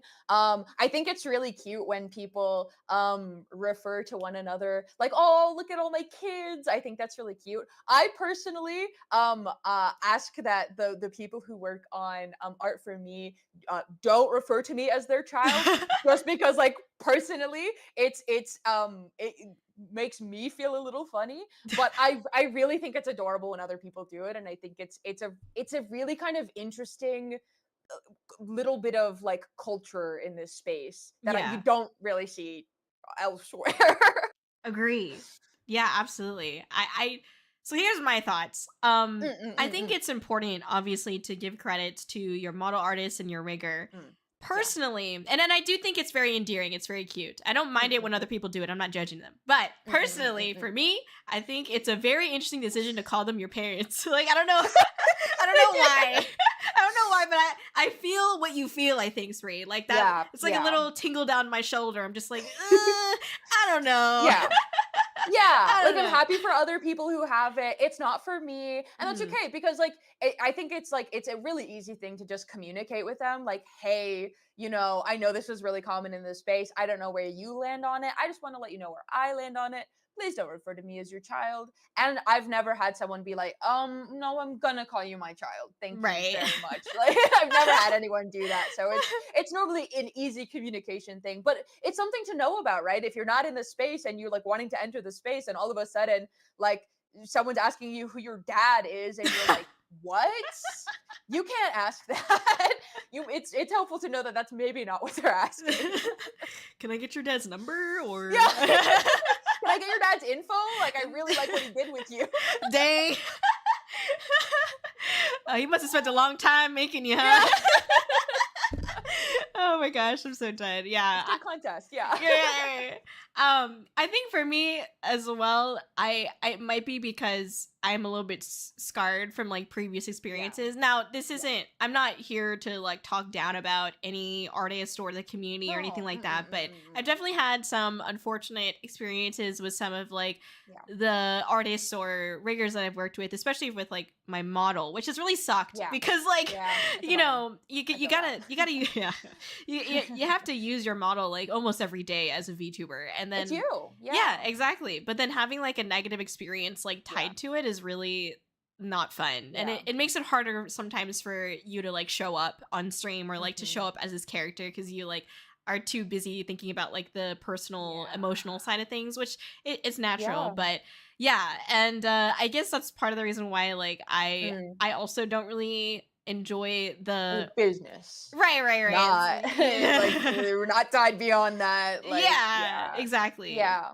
Mm-mm-mm. Mhm. And that's a good note as well. Like it's that's definitely a tricky thing to navigate. I had an experience like that last year where a project basically fell through that I'd been waiting for months and months and months and months and months. Mhm. And it got to the end of it, and an unfinished model was delivered to me, which was a bummer. Mm. And the way that it was handled like left a really sour taste in my mouth. So even if I like went and got the model finished, like I didn't know that I would be comfortable using it. Now a little time has passed. I'm on better terms with this particular individual now, and so like maybe in the future I'll feel comfortable getting that finished. But like that's a really a shitty thing to have to navigate, Yeah. candidly, because it's not cheap.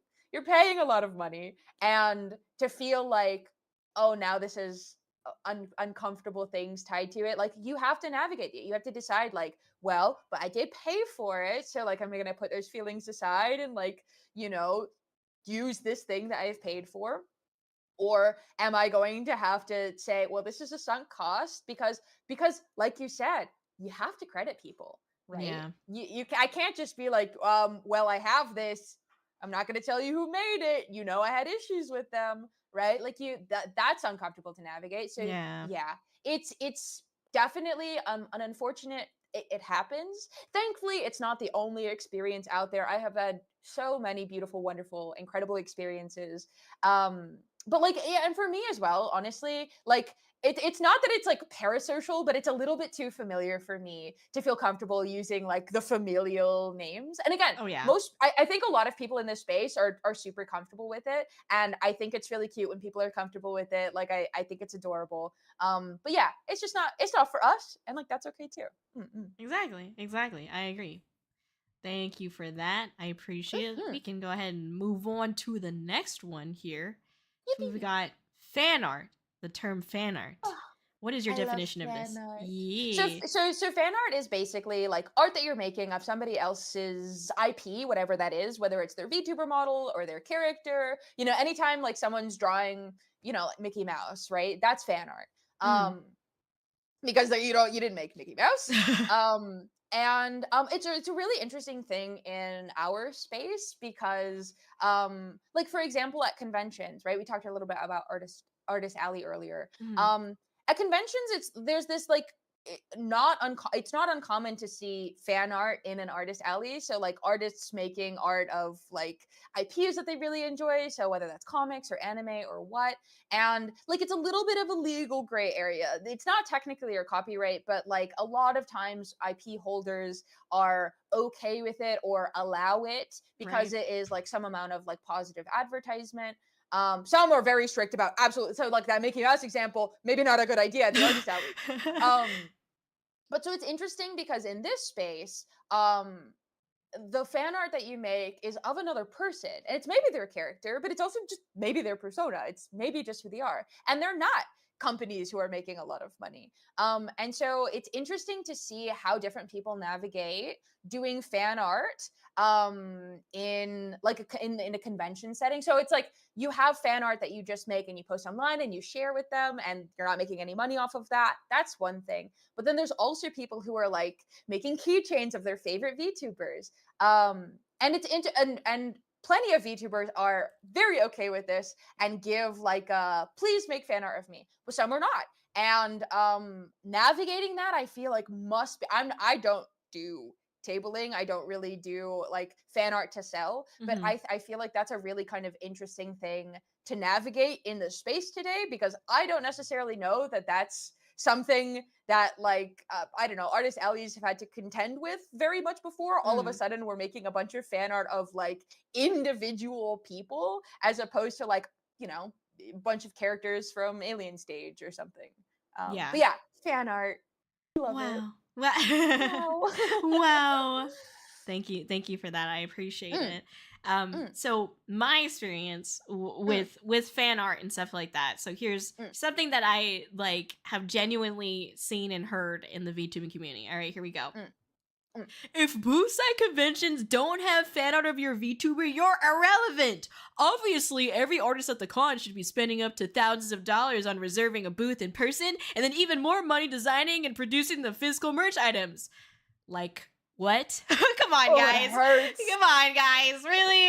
I don't know. I mean, maybe because I have had the experience Mm. myself of like setting up a booth at cons. I know Oh my gosh, it's yeah. not that simple. It really is not. And Mm, if you want fan art of yourself, your mm, VTuber, being sold at cons, like there mhm, has to kind of be made some effort in that realm if you really want mm, that. End of the day, I think it's really important that we stay respectful to the artists in the sense that they got to make a living too. And that means making the hard decisions on like which VTubers to create fan art of, because for some reason many VTubers seem to think that you're irrelevant if you don't have any fan art. But I'm like, I don't know, oh, yeah. it doesn't really matter. Like you've made strides like we talked about earlier, like as a VTuber, you might have made strides like on Twitch and on YouTube more than you have Mm, in the con space, and that's okay, you know. yeah. Even for me, like yes, I've been to over 40 conventions, but that doesn't mean every convention has fan art of Kōri. You know, I think artists need to think about like if I was an artist, not I'm not Mm, obviously, but like if I was like I'd be thinking about like mm, okay, if it was off Kai, like okay, who are the VTuber guests that are going that are mhm, there? Because mhm, then I know most likely their community is for sure going to be there to meet that guest mhm, and to watch their panels and probably to buy their merch. And so mm, I'm gonna be if I was an artist, if I'm trying to get the most bang for my buck and also for my time and energy and effort, you know, it's like mm, I'm gonna be drawing someone who's a guest at the con and then making merch of mhm. them and then putting that up so that way I can try to get them, you know, more sales and basically get my money back from paying for the booth, Yeah. you know? It's So expensive. yeah, Yeah, it you have to is. It pay is. for those things. And, Right. you know, that's a really good point as well, is, like, what artists are thinking about when they are doing these things. So I kind of brought up, like, you know, artists are having to navigate making fan art, but this is fan art of people, right? So a lot of times, actually, if there's no fan art that's being made, even though you feel like, well, I have a presence in this space, I don't really understand why there's not fan art. Have you like put a message out saying like it's okay to make fan art? Have Hmm. you responded to any of the artists being like, hey, I'm going to be at this convention, who's okay with me making keychains? Because Right. I know artists who do that, and I know VTubers who really only ended up getting merch because they actively said like, hey, you have the clear here, because then it's like, okay, the artist knows like it's okay for me to do this person's not going to come after me.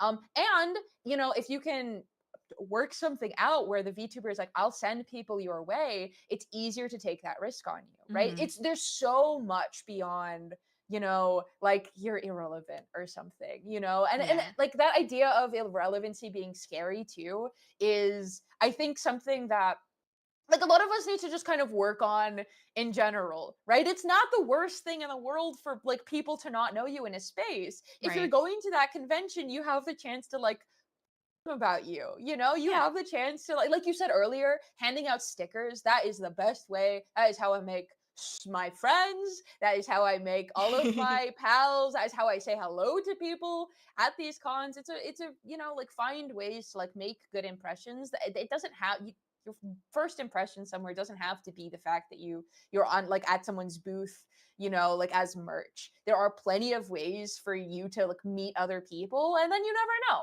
maybe some of the artists that you end up talking to and make a good impression on now all of a sudden know who you are, and maybe they didn't, and they know that you're okay with them making merch of you next time, Yeah. and you could do it then. Yeah. Exactly. Heck yeah. We gotta, I feel like at large, I hope that we can work towards a better ecosystem of like Mm, VTuber and artists understanding each other. Cause sometimes like, yeah, and this is any community really, but yeah. I do see a lot of posts. I mean, it's Twitter, but like Twitter drama and Well, shit. But well. like people like sometimes I feel like the VTuber community or some people in the VTuber community can never see eye to eye with like the artist community, which I just think is like silly. Like I think Yeah. we can coexist. Like we should be working together. Like this is we can build this ecosystem out. But we all have to like be on the same page. And yeah, and Mhm. also what the frick does irrelevant even mean anymore? Yeah, it's like that's not a real thing to worry about. Like you're Yeah, fine, right? yeah, Like you have unlimited chances to make good impressions on new people. You have right. unlimited chances to like, discover the new space that you're going to grow into. If you're spending your time being scared about being irrelevant, like that's energy that you could be putting into like making something that you enjoy that other people enjoy.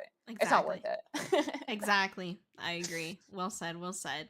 Mm, mm, mm. The next segment that we're getting into are the streamer terms. So we talked; those were our Ooh. artist terms, but now we'll talk a little Mm, bit about the streamer terms. mm, Honestly, like even for me, I don't know these terms that well. I just because like mm, mm, I'm the mm. same. I'm the same as you. Like I didn't watch streamers and stuff like that before Mm, getting into mm. VTubing. So it was Yeah. like I started streaming and I learned about it all at the same time. And so Yep. I was like, okay, here we go. Mhm. But Mhm. but yeah. So all right, let me go ahead and pull up our first one, which is lurk. Usually we see it as like a command, which is an Mm, exclamation point and then the word lurk. mm. But yes, give us your thoughts on this one, Spree. The first time I thought this, it really reminded me of like I don't know what that word feels like. It's like someone like skulking through a cemetery. Like it's got a kind of like visceral aura to It's so it. real, yeah. Yeah, so when people were like, "I'm lurking," I was like, what do you mean? What do Is you that a mean threat? lurk?" It feels kind of ominous when someone's like, I'll be lurking." Like, Right. okay. But in the context of the Twitch ecosystem, it basically means someone has your stream on, but they're not going to be necessarily like actively chatting, or they might be AFK. So they might have Hmm. you on like while they're doing another task, or they might be very actively paying attention and just not wanting to chat. It can have like a little bit. And when someone's using like a lurk command, they might be using that first thing they come in to let you know that they're there, but they're lurking. Or they might use it after they've been chatting for a little bit to let you know, like, hey, I've been chatting. I didn't just leave because you said something crazy. I just need to drop into a lurk Yeah. and enjoy this without chatting. Hmm. Yes, I agree. I'm on the same page with you. Mm, mm, mm, mm, mm. And so I think it's really interesting because there's also genuinely like Mm. I've heard some horror stories about some streamers out there who actually think this is what they think. All right, this isn't Yeah. me. I'm gonna Okay. turn Okay. I gotta Okay. turn my goofy toggle on, so you know it's Mm, not mm, me. mm, All right, mm, all mm. right. This is them. They say if you're only ever lurking in the stream, you're not contributing anything. And I just disagree with that. Like, lurkers are the backbone of streams. Realistically, asking anyone but yourself to be present and chatting for multiple hours online is wild. Speak Okay? on it. Yes, it makes me so mad. You're not entitled to other people talking to you. Right. Like I'm the only one who has. I'm the only one who's committed to be here, and I'm Mm, the only one who's made a commitment to talk in this space. If I expect anybody else to behave in a certain way, that's weird. I'm not entitled to other people behaving. Like right. I hope if I create a good, inviting space, then maybe people will feel invited in and wanting to, but it's so bizarre to and you know what, the chats where I want to talk less than anything else are the chats where people are like being really aggressive about people lurking. I recently went into a new chat and like they had their viewer list open and they were calling out lurkers for coming in. I was like, oh, I'm never coming here again. Oh my I'm gone. god. That's This is like, crazy. what are we doing? It's like let lurkers chill. They're enjoying your stream. They're showing up, like they're watching the ads, okay, or they're subscribing, like they're there. Let them enjoy what you're showing up to do. Don't Yeah. like other people will come in and chat, but like let people chill. I love being a lurker. I love being a chatter, and like it's all good. Anybody who says that like if you're a lurker, like you don't you don't care about your streamer. First of all, weird and parasocial to like try to guilt someone into feeling guilty Right. about that. That's bizarre. But also like shut up. It's not nobody's entitled to anybody else's like actions in a space. If people feel Right. invited to talk, they will. And if they don't, then maybe you need to work on building that space for people. Maybe Right. you need to work on that instead of trying to antagonize them into talking because that doesn't work.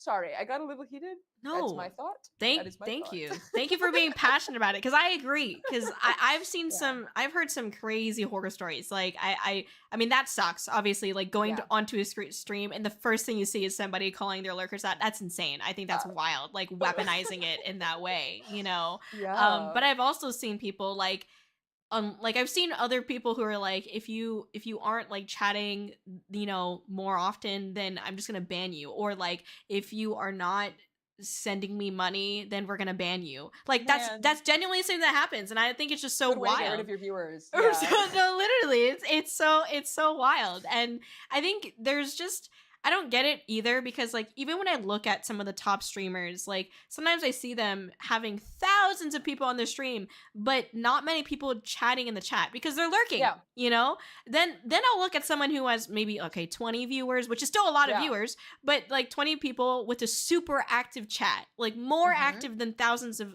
Yeah. people. Like and it's just a different dynamic, you know, and just because you Yes. have people lurking doesn't mean that you don't have like you make the stream at the end of the day, you know, Yes. you are the one that makes it a good stream, not the people watching you. So for me, like I appreciate lurks a lot in the stream. I Mhm. obviously, you know, now with the new Twitch updates, make sure that you try to redeem that lurk command or use Mhm. exclamation point lurk in chat, so that way you can keep on doing your daily routine while supporting the stream. But I think it's crazy that there are some streamers who think that poorly about lurkers. Like I'll just never understand level of entitlement, as you called out. Yeah. As someone who's like giving their day, that's part of their day that they're devoting to like showing up into your space and like listening to what you have to say. You know how hard it is to get people to come to like IRL events? Like that is like so like it's so hard to bring people into a space. So like you've already got them in the door. Like don't kick them out by being weird about them not talking. It's Right. yeah, yeah. And antagonizing them too, which that's just And no one wants crazy. to be attacked for like Yeah. chilling in the corner. Legit. Also, I think for me personally, I've Mm, always really found the idea that like we are kind of just like as an entertainer, as a streamer, like mm, we're by someone's side on like their, you know, phone or their yeah. screen while they're like Mm, just mm, going through the mm. mundane of life. Maybe they're working, Yeah, they're cleaning their room, or they're doing yeah. homework, or they're eating Mm, lunch. Like we're just hanging out with them. Like we're just yeah. helping it be a little bit less lonely sometimes, you know? And so it's okay. Yeah. Like, then lurk. Like, I want you to live your life. Like, your happiness comes first always. You know what I mean? Yes, And so, as it should. yeah, Like, exactly. I think that's a good way to put it as well, is like thinking about it more in that regard of like, you know, I'm the one who's committed to showing up and like entertaining or sharing information, whatever it is that like a Hmm. stream promises, right?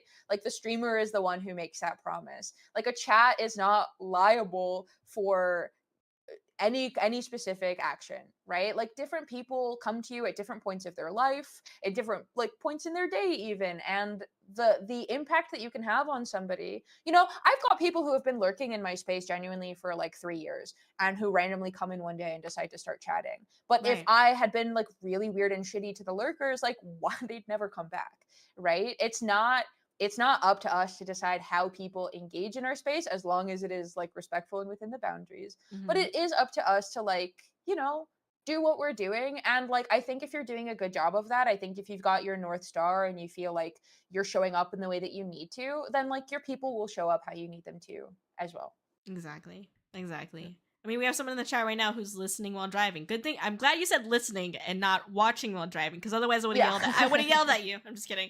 But yes, and also like Shogun said, you know, chat the changes in the energy throughout the stream. You know, like you active hour one, dead silent hour two, active hour three again. It goes in and out really. Yeah, But ebb people have and lives. flow. You Yes. know, let I people have hope lives. I hope my viewers are living their lives and being fulfilled. I would be so sad if I found out I was the only thing going on, you know? Like I want them to live fulfilled and happy lives. And it's Yeah. okay if for you know, like it's okay if there's like a hard patch where like, you know, like someone's maybe recovering from an illness and like like the only bright spot, but I sincerely hope I'm not the only bright spot in people's days. And like knowing that and knowing that people have lives, I have to also just accept it. Like sometimes maybe someone's gonna go to a wedding and they're Right. gonna miss my stream, and I like it'd be weird if I was weird about that, you know?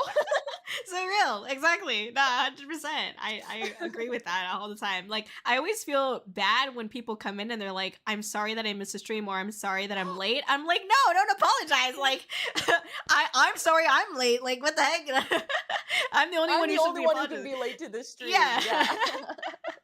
Exactly. Oh my gosh. Well, thank you for that. I appreciate the Hmm. passion. I appreciate it. Yes, And I'm yes. You would sorry know. that you experienced that weird thing. Like, I I mean, would. you know, it happens. But you That's know, true. I'm not gonna go back there. And like That's true. that's how it is. Yep. That's the way it is. There you go. There you go. Enough said. And you know what? At least now you know what kind of person that person is. You know, it's Yeah. like, yeah, Yeah, it gave me the information I needed. yeah, there you go. All right. Okay, next term we've got here is fan name, aka fandom name. Shout out to Shogun who had submitted this before on my Patreon. Don't forget to join my Patreon. Oh. Anyway, sorry, Oh, shameless promotion. no, as you should, as you should. Thank you. But what are your thoughts on this term, Spree? Yeah, so I think it's really cute. So interestingly, I actually had one of these before I was a VTuber. Mm, So I started streaming on Instagram, like I said, and it a horrible place to stream. And it was worse when it started because there was even less like um any less features to control any aspect of it. mm, But I did like start growing a little community, and I wanted a gender neutral way to refer to people. So I referred to my community as beans because like it's a cute little way to refer to people. It's gender neutral. yeah. And so I would say like, "Hey beans, what's up?" And eventually, they asked me like, "Oh, like for beans, what do we look like?" And I'm an artist, so like I drew up a little design. This was before. This was not only before I was in the VTuber space, but this was also before mascots were big Mm, in the VTuber space. I mm, don't actually know that I knew any VTubers with mascots when I joined VTubing after this. mm. But eventually we came up with this little guy that we have. Oh, not that one, this one. There we go. We came up with this little guy, the bean. And it's a fun way, I think, um of having a way for your community to feel like when we're here, like this is who we are. It's a fun way to be able to refer to them. I don't think it's a necessary. I don't think you have to have a name for your community, Mhm. but it is, I think, an extra step of like feeling like I don't know, like this is a kind of like special space. Like there's been a little bit of thought into this, and like this isn't just like, you know, a streamer who's showing up and whatever. Like I'm part of a community, and I think like having a name for your community drills that in a little bit more. It allows people to kind of have something to grab onto. And it's interesting as well, like having that name, they'll start to kind of like take on their own kind of like shared culture personality, you know, as the beans or Yeah. as, you know, whatever. Yeah, I think it's really cute. I like community nicknames. I don't think you have to have them, but I do, and I like it a lot. I love it. Can you bring up the little bean guy again? I just want Yeah, to. absolutely, absolutely. Here you are, my silly little So guy. cute. Just Yeah, yeah. He's I like him a lot. He's very squishy. And then of course again I do have this toggle as well. I didn't ask for it, but it is helpful when they're being chaotic and I need to uh, remind them mm-hmm. to calm down a little Mm-hmm. bit. Mm-hmm. Ah, that's so funny. Oh my, amazing. Big applause. Big amazing. Wow. Thank you. Thank you. Of Uh, course. but yeah, I so agree with Mm, you. I love that it kind of creates like a community mm. I don't know, like bonding experience Yeah. and like Mm, identity, I mm. guess, you know, like shared identity in a way. Yeah. I know that like most people they use like puns or animal themes or lore-based Mm. terms tied to like the creators, Mm. VTuber identity.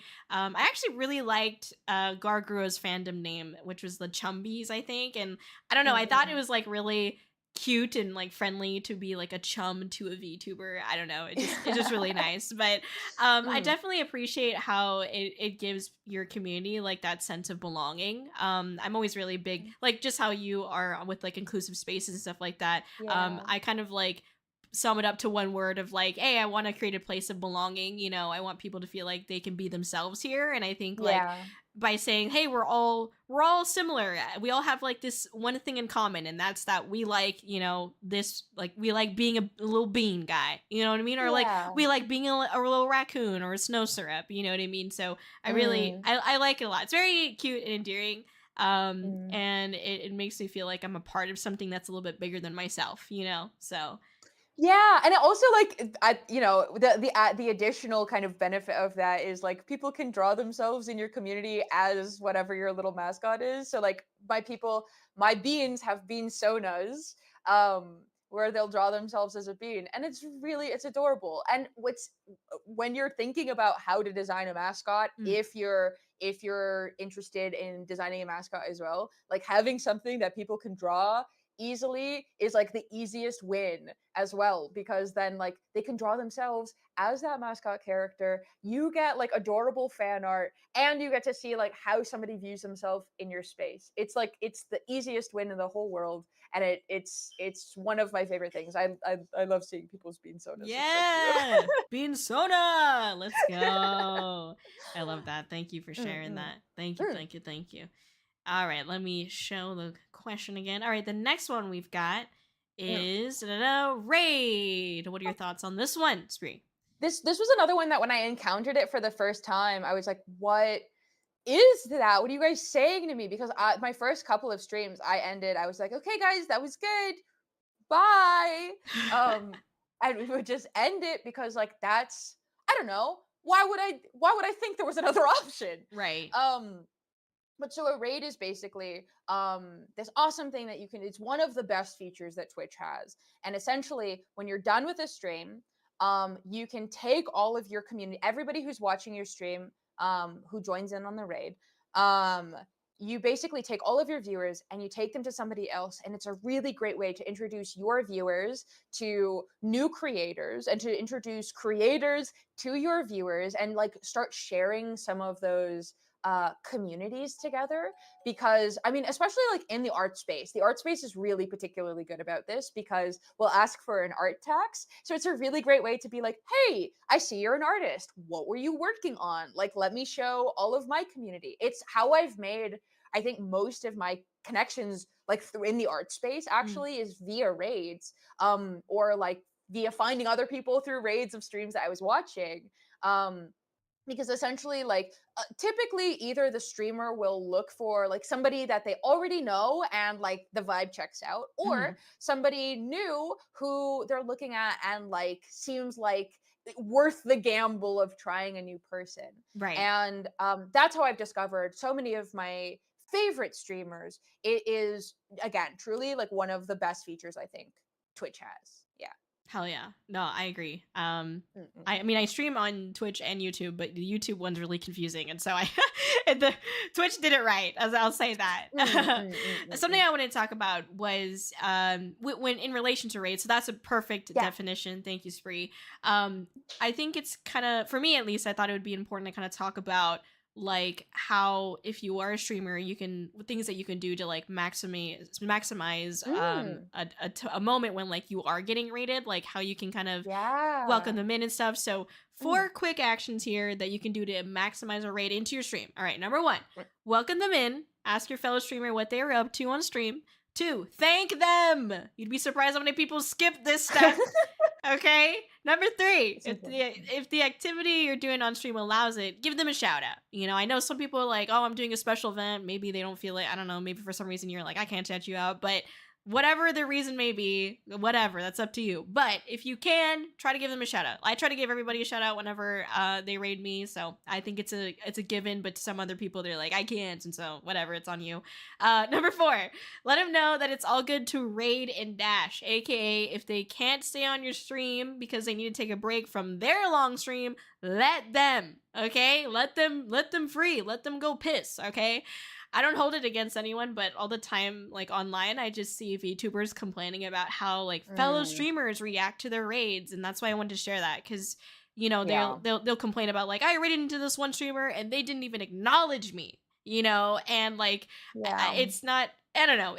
The whole point is like to have a little bit of camaraderie or Mm, maybe like good yeah. sportsmanship Yeah. like in Yeah, the streaming you got community. it. Yeah, I got there. Yeah. But yeah.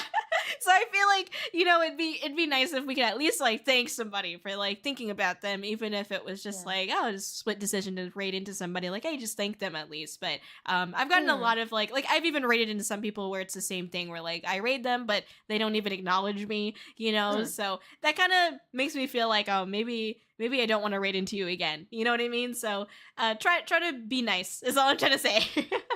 Yeah, no, I think that's super fair, and I think it's an important thing to talk about because I see this like discourse come up occasionally about like how you should act when someone raids you or how you should act when you raid in. Right. And like I personally I definitely agree. I think it's like, maybe maybe someone's got ADHD, they're not looking at chat, they didn't notice that you've raided in, Hmm. and like that's why they're not saying hello, or Right. like there's a million reasons why someone might not. But also, it's absolutely okay to be like, well, this wasn't exactly the welcome I wanted for my community. And so like I'm gonna go somewhere else next time. Like those are Yeah. both totally valid.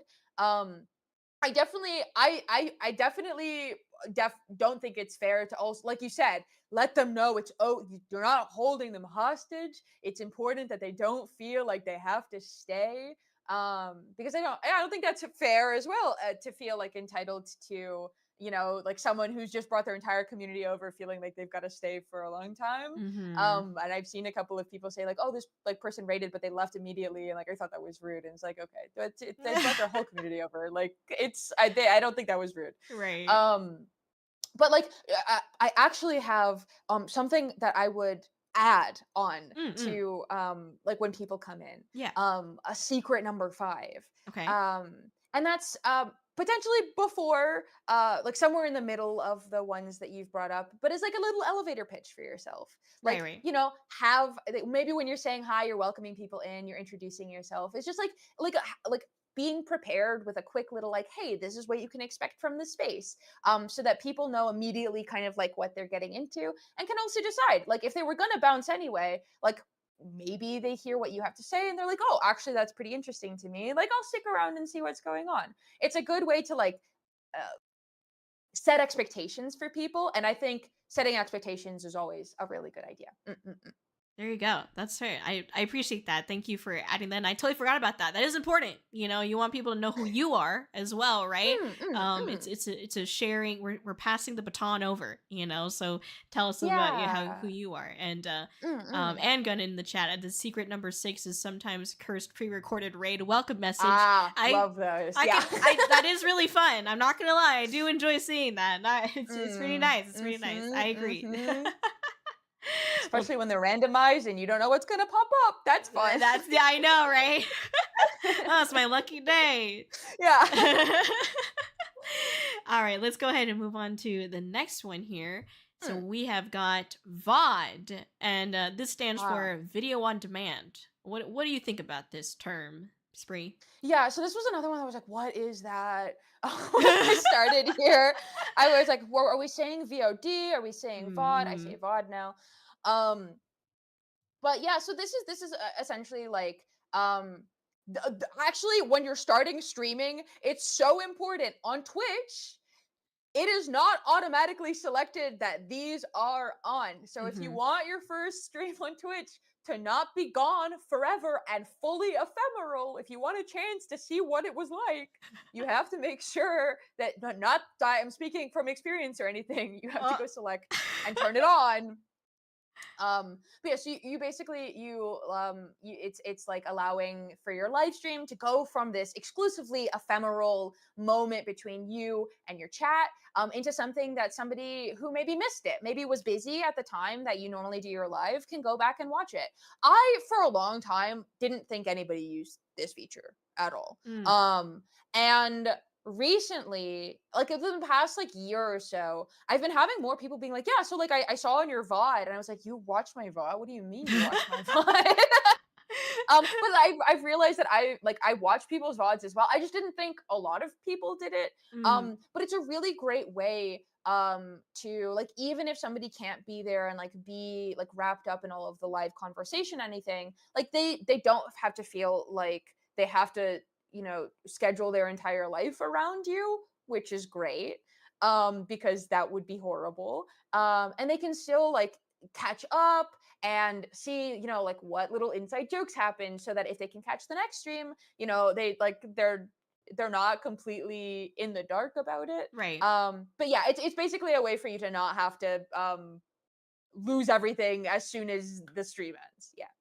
Yeah, that's real. Also, just noting what someone said in the chat that Mm. VODs also help with like that post hoc clipping, especially because Yes. live clipping sucks. I agree. So bad. It's so bad. I agree with that for sure. But yeah, and Mm, I also, like we said earlier, not everyone can make it to the live stream, yeah. so instead they are able to watch like that recording of your stream like at their leisure, essentially. So I appreciate it for that. And Mm. yeah, someone else said VODs are nice because they turn a stream into a podcast. Too busy to watch a stream for 2 to 4 hours straight. Watch it 30-minute increments throughout the work week. There you Mm. go. I agree. Yeah, yeah, yeah, I yeah. like that. I I like like that that. as well. Are you a VOD watcher? Me? Dude, I'm so Mm-mm-mm. busy. I don't really watch streams. If you want my honest No, answer. yeah. No, that's good. I mean, that's so real. And it's one of those things as well, actually, that like I think a lot of people don't realize that streamers in general often don't have time to watch other people's streams. And it's Mm. not like I've seen this as well come up sometimes where people are like, my friends didn't show up to my stream, like they don't care about my success. It's like, okay, first of all, like that's a really loaded way to kind of like look at your friends. Um, Right. but also like, oh, people be busy, so busy. There's so many things that all of us are trying to do all of the time, that like if I get to show up to a stream, it's because like I can have it on a second monitor while I'm doing something. Mhm. And yeah, very fair. Oh, it's so real. Yes. Yeah. I don't know. I don't watch. Yeah. I wish I did, but like I agree. Like I don't always have the time to, I don't know, be able to watch stuff. And then like for me, like I want to be able to like say hi in the chat, but then Mm-mm-mm. then I get like I feel bad because then sometimes like I going into like my friends or the airs girlies like their streams, and then Mm. they start shouting me out and they start talking to me, and I'm like, wait, I love you, but like I can't talk, I'm really busy, I'm sorry. So like I feel bad about that too, because like I want to be No. engaging, but it's like I can't because I'm like super busy at the same time. So It's okay though. I think like people are just excited to see you. It's a great excuse to shout you out. But like mm, again, I think if anyone's like ever expecting you to do more than literally just say hi, like that's when right. you've already done that, I Mm, think like that's on them. that's true. Like you're That's true. showing up, you're saying hi. Like it's delightful to see you. I would never expect someone to come in, say hi, and then stay there. Again, I don't want anyone to feel like they're being held hostage. Like I Yeah. hate feeling like that. Yeah, no, I know. I feel the same way. Yeah, yeah, yeah. Ooh. Man. Well, thank you for that. I know we're Mm, coming up on time, but we only have two more terms to get through, okay. so don't worry. So we're gonna get through it Mm. real quick here. Yeah. Okay, so the next one we have Mm. is clip. Well, this was just brought up actually, the the That's clipping true. That's experience. true. Yeah. So a clip is basically like a bite-sized portion of a stream. You've maybe seen them, like if you watch YouTube shorts, like people will clip their streams, and it's just like a moment from stream that's either edited down or not. It's gotten a lot better on Twitch. Like they've created a lot more tools that you can actually use now Hmm. to make things in a way that isn't like fully maddening, unless you're on mobile, and then ah it's not good. um but it's, yeah, it's a great way to like share, like baby, basically digestible tidbits from the stream. Like maybe it's like a really funny moment, or like maybe it's like someone sharing something like educational and interesting, and like it's just within like the right amount of time that you can like cut it up and like bring it somewhere else. I think they're a really good way for streamers to get discovered in other places, Mhm. because discovery on live streaming platforms isn't necessarily great, because people are interested in watching people who are live on live streaming platforms. They're not necessarily interested in watching clips in those spaces. And so like having other places you can put that where people are expecting to kind of like discover those things is a great way to like bring people who otherwise don't know about you into your space. And know what Yeah. they're getting into as well. Right. That's true. Or don't know because it could be out of context. But It could be. but yeah, for me, so when a streamer says don't clip this chat, usually means you should clip it cuz it's probably an insane moment that could be used in a funny out of context highlight montage or something. I'm just kidding. But yes, Yeah. clips are just basically in my dumb terms, it's just short videos from the stream. It's just like little 1 minute, well, could be less than that, but little short little Yeah. highlights or Mm. of what happened in the stream that maybe somebody thought was really funny, and so they wanted to clip it, basically, which is like to cut it out of the main VOD or the main live stream, so that way they can Mm. remember it forever and put it on their wall. So I'm just Put it kidding. right on their wall. Right there. Heck yeah, Mm-mm. exactly. Clips are much more digestible ways to expose friends to content you like. 30 seconds is a lot Mm. more approachable than they usually go for 5 to 6 hours. That's true. Such a good point. Yeah, exactly. It's you can expose it to your friends and you can expose your streamer as well. So it's Mm, mm, mm, twofold. mm. No, I'm just kidding. I'm messing. But yeah, and I agree. Mm. Discoverability on these streaming platforms is not great. And so usually you Yeah. try to post the short form content across like TikTok, Instagram Reels, YouTube Shorts, Twitter, I guess, if you want to use Twitter, Mm. and try to get people to come from those platforms onto your stream. But a lot of people out there, Mm. a lot of people, there's still a lot of people out there that don't watch streams at all. Like it just doesn't fit into their Yeah. lifestyle, which is totally Mhm. fine. But then they can still support you by like watching your like short form content, So Yeah. yeah, Mm, yeah. mm, mm. All right, let me go to the next one here. Thank you for that.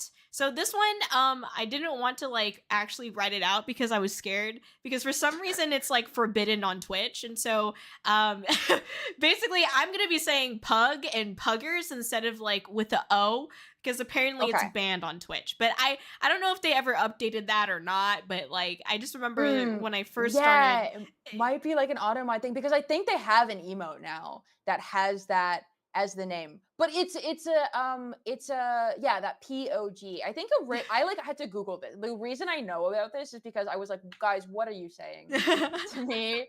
What are you trying Oh, to that's tell so me real. right Yeah, now? yeah. But it stands for, I think, like play of the game. Oh. And now I might be lying.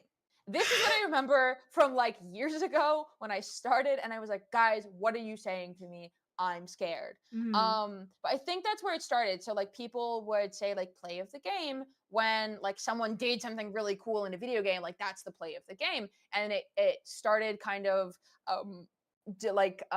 evolving into a way to be like, whoa, that's such a cool thing that's happening, or like to express like excitement. um and yeah, and then yeah, Twitch now has the little like Komodo dragon guy. I thought he was a lizard for a little bit, but he's a Komodo dragon. Lizard. Yeah. And he's very cute. I like him a lot. And yeah, no, it's got the Trump version as well. So he's yapping like we are, really. That's real. I respect that. Mm, mm, Yeah. mm, mm, I mm. don't know why this word is forbidden on Twitch. I mean, I've read a few different stories and I'm not sure which Mhm. one is the truth. So some say it's Oh. because the original person's face in the emote was posting political statements. Some say the person who uploaded the photo didn't have the rights to the photo, so it got DMCA'd. I Mm, don't really know. So I don't say it. And honestly, I don't see it that much anymore, but maybe that's just like my audience. We don't use that word a lot. But mm, mm, I mm. do know that it's supposed to be like an expression of excitement or joy, Yeah. and it's short Mm, mm, mm, for mm, mm. POG champ. That's what it's short for. Yeah. So Mm, mm, that's mm. that's my understanding of the word.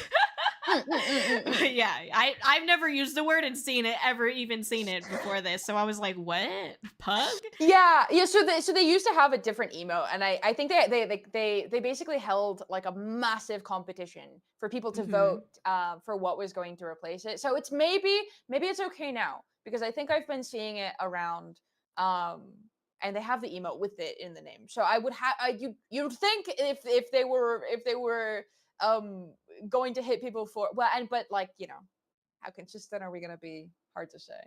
Yeah. Um, but yeah, it's got a history. It's got a history. Yeah, it does. It's interesting that it has one. But yeah, I Mm. don't know what the truth is, so don't quote me on it. But yeah, I don't know. But yeah, Me very neither. cool. Don't quote me. Yeah. That's fair. That's fair. No, I'm just kidding.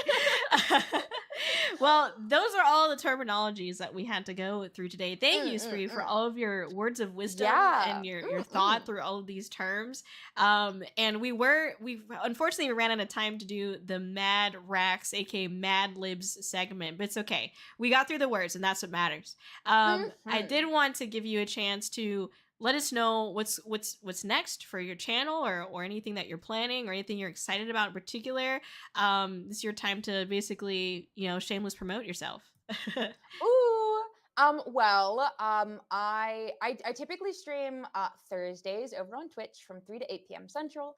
The next big thing that I've got going on is I'm gonna try to do another CurseCon this year. We'll see if I do. So that should be close to the end of September. People can follow me on most active on Blue Sky outside of Twitch. So if you want any updates on that, you can follow me on Blue Sky at Semispree.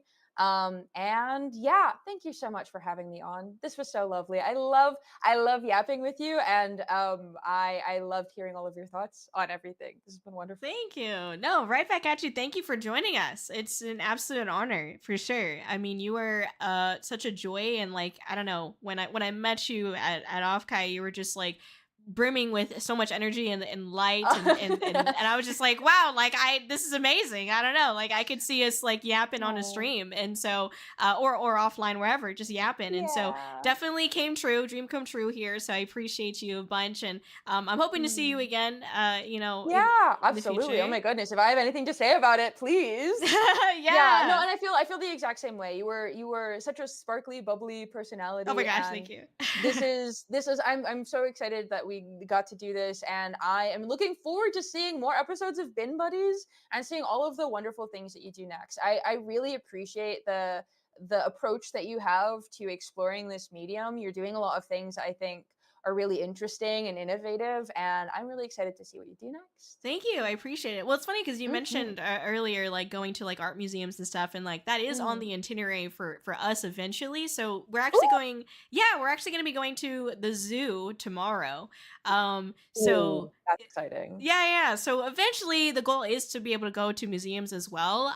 We're trying to Mm. figure it out exactly when, and Yeah. obviously, we want to make sure that we're being respectful there, so we get Mhm, permission and mhm. stuff too. So, Yeah. but yeah, I mean, if it interests you, I could definitely foresee like maybe we do something together where you're on for a little bit, and you could also check out the art museum with me because like I I don't would love that. I don't know It would much be an about art. honor. Oh no, yeah, it'd be so fun. Like I don't know that much about art, so I Yeah. feel like having your point of view would be so awesome.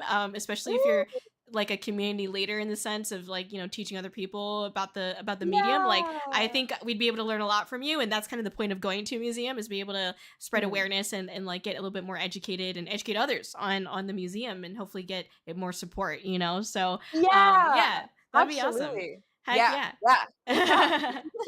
Amazing. So wanted to give you a chance to also give us what we call a wisdom chicken nugget. You could, Mm. if you don't like chicken, you could always do another type of nugget, of course. But we went through and dumpster dived today through all Mm. these trash treasures of knowledge. But we want to get Mm. that last wisdom chicken nugget from you. And I wanted to just ask you like, what advice might you give somebody who is interested in becoming a VTuber today? That's a really good question. My number one advice to anybody who's trying to become a VTuber today is play. Allow yourself to explore the medium and not pressure yourself to do it like somebody else is doing it. Okay. You don't know what you're going to like about it. So it's okay. And I really encourage you, like, as you're getting started, before anybody is watching you, give yourself the chance to explore, Mhm. make mistakes, do it your own way. Because, like, ultimately, your voice is what's interesting about coming to your streams. It's Yeah. not like if you have the fanciest models. Like, I've seen people with like models that genuinely look like a little scribble on a page, and Mm. people love coming to their streams because it's them. Yeah. They're showing up. So work on developing your voice, what you care about, and bring that to stream, and you're going to be fine. You're going to do great. Hell yeah. You're gonna do great things. All right, y'all. Mhm. Hell yeah. Well, thank you so much, Bree, for all of your great conversation and great points today. It was so nice to be able to chat with you, and it's really interesting to Yeah. hear that we have some things in common as far as like not knowing anything about Yeah. like the streaming Yeah. stuff. Like I always find it so interesting because a lot of other people I talk to, like it's a lot more rare that I find someone who hasn't heard anything about VTubing or streaming prior to Yeah. becoming one. So I love that we have that in common basically. So Yes, yeah, we're bonded. We're bonded. exactly. Oh, get it tatted right now. No, I'm just kidding. Yeah. Anyways, thank you so much for joining us. We are going to go ahead and keep the energy moving over into Yay. raid. We learned that word today. Don't We know what worry. that We know what that means. means. Look at that. We're going to be raiding into Pocket Trash, aka Pocky. They seem to be doing an event Yippee. today, a drown-a-thon, whatever that means. Oh, I'm a little bit okay. concerned, but they are not Oh, drowning. So okay. that's the Big, good news. They big. seem to be fine. Yeah. Yeah. So there's no water on the screen right now. So Good. there's, Ideal. yeah. Ideal. I do exactly. It's perfect. But thank you so much for being here, everybody. I appreciate all of you, and I hope you have a wonderful rest of your night. Once again, we're going to be doing an IRL stream tomorrow, which is Saturday, and we're going to be going to the Sacramento Zoo because that's where James can go, my physical representative. And we're going to be exploring the zoo. I've got a couple of segments that I'll be doing at the zoo while we're streaming, so I hope you look forward to that. We're going to be trying to get a little bit more educational, of course. We want to talk about the animals, and like I grabbed some really fun facts and stuff like that from the Sacramento Zoo's website to talk about during the stream tomorrow, so definitely come by and check it out. Thank you again, Spree, for hanging out with us. I appreciate it. Y'all, please check out Spree. There is all of Spree's links up in the chat right now and also in the pinned comment, okay? So do that. It's on the screen, too. You see that fancy little thing on the screen in front of Spree here? Yeah, it looks pretty nice, right? Anyways, thank you everyone for hanging out. I hope you have a wonderful rest of your weekend if I don't see you tomorrow. And please take care. All right, everyone. Yo, bye, Bye. low. Bye, bye, bye, bye.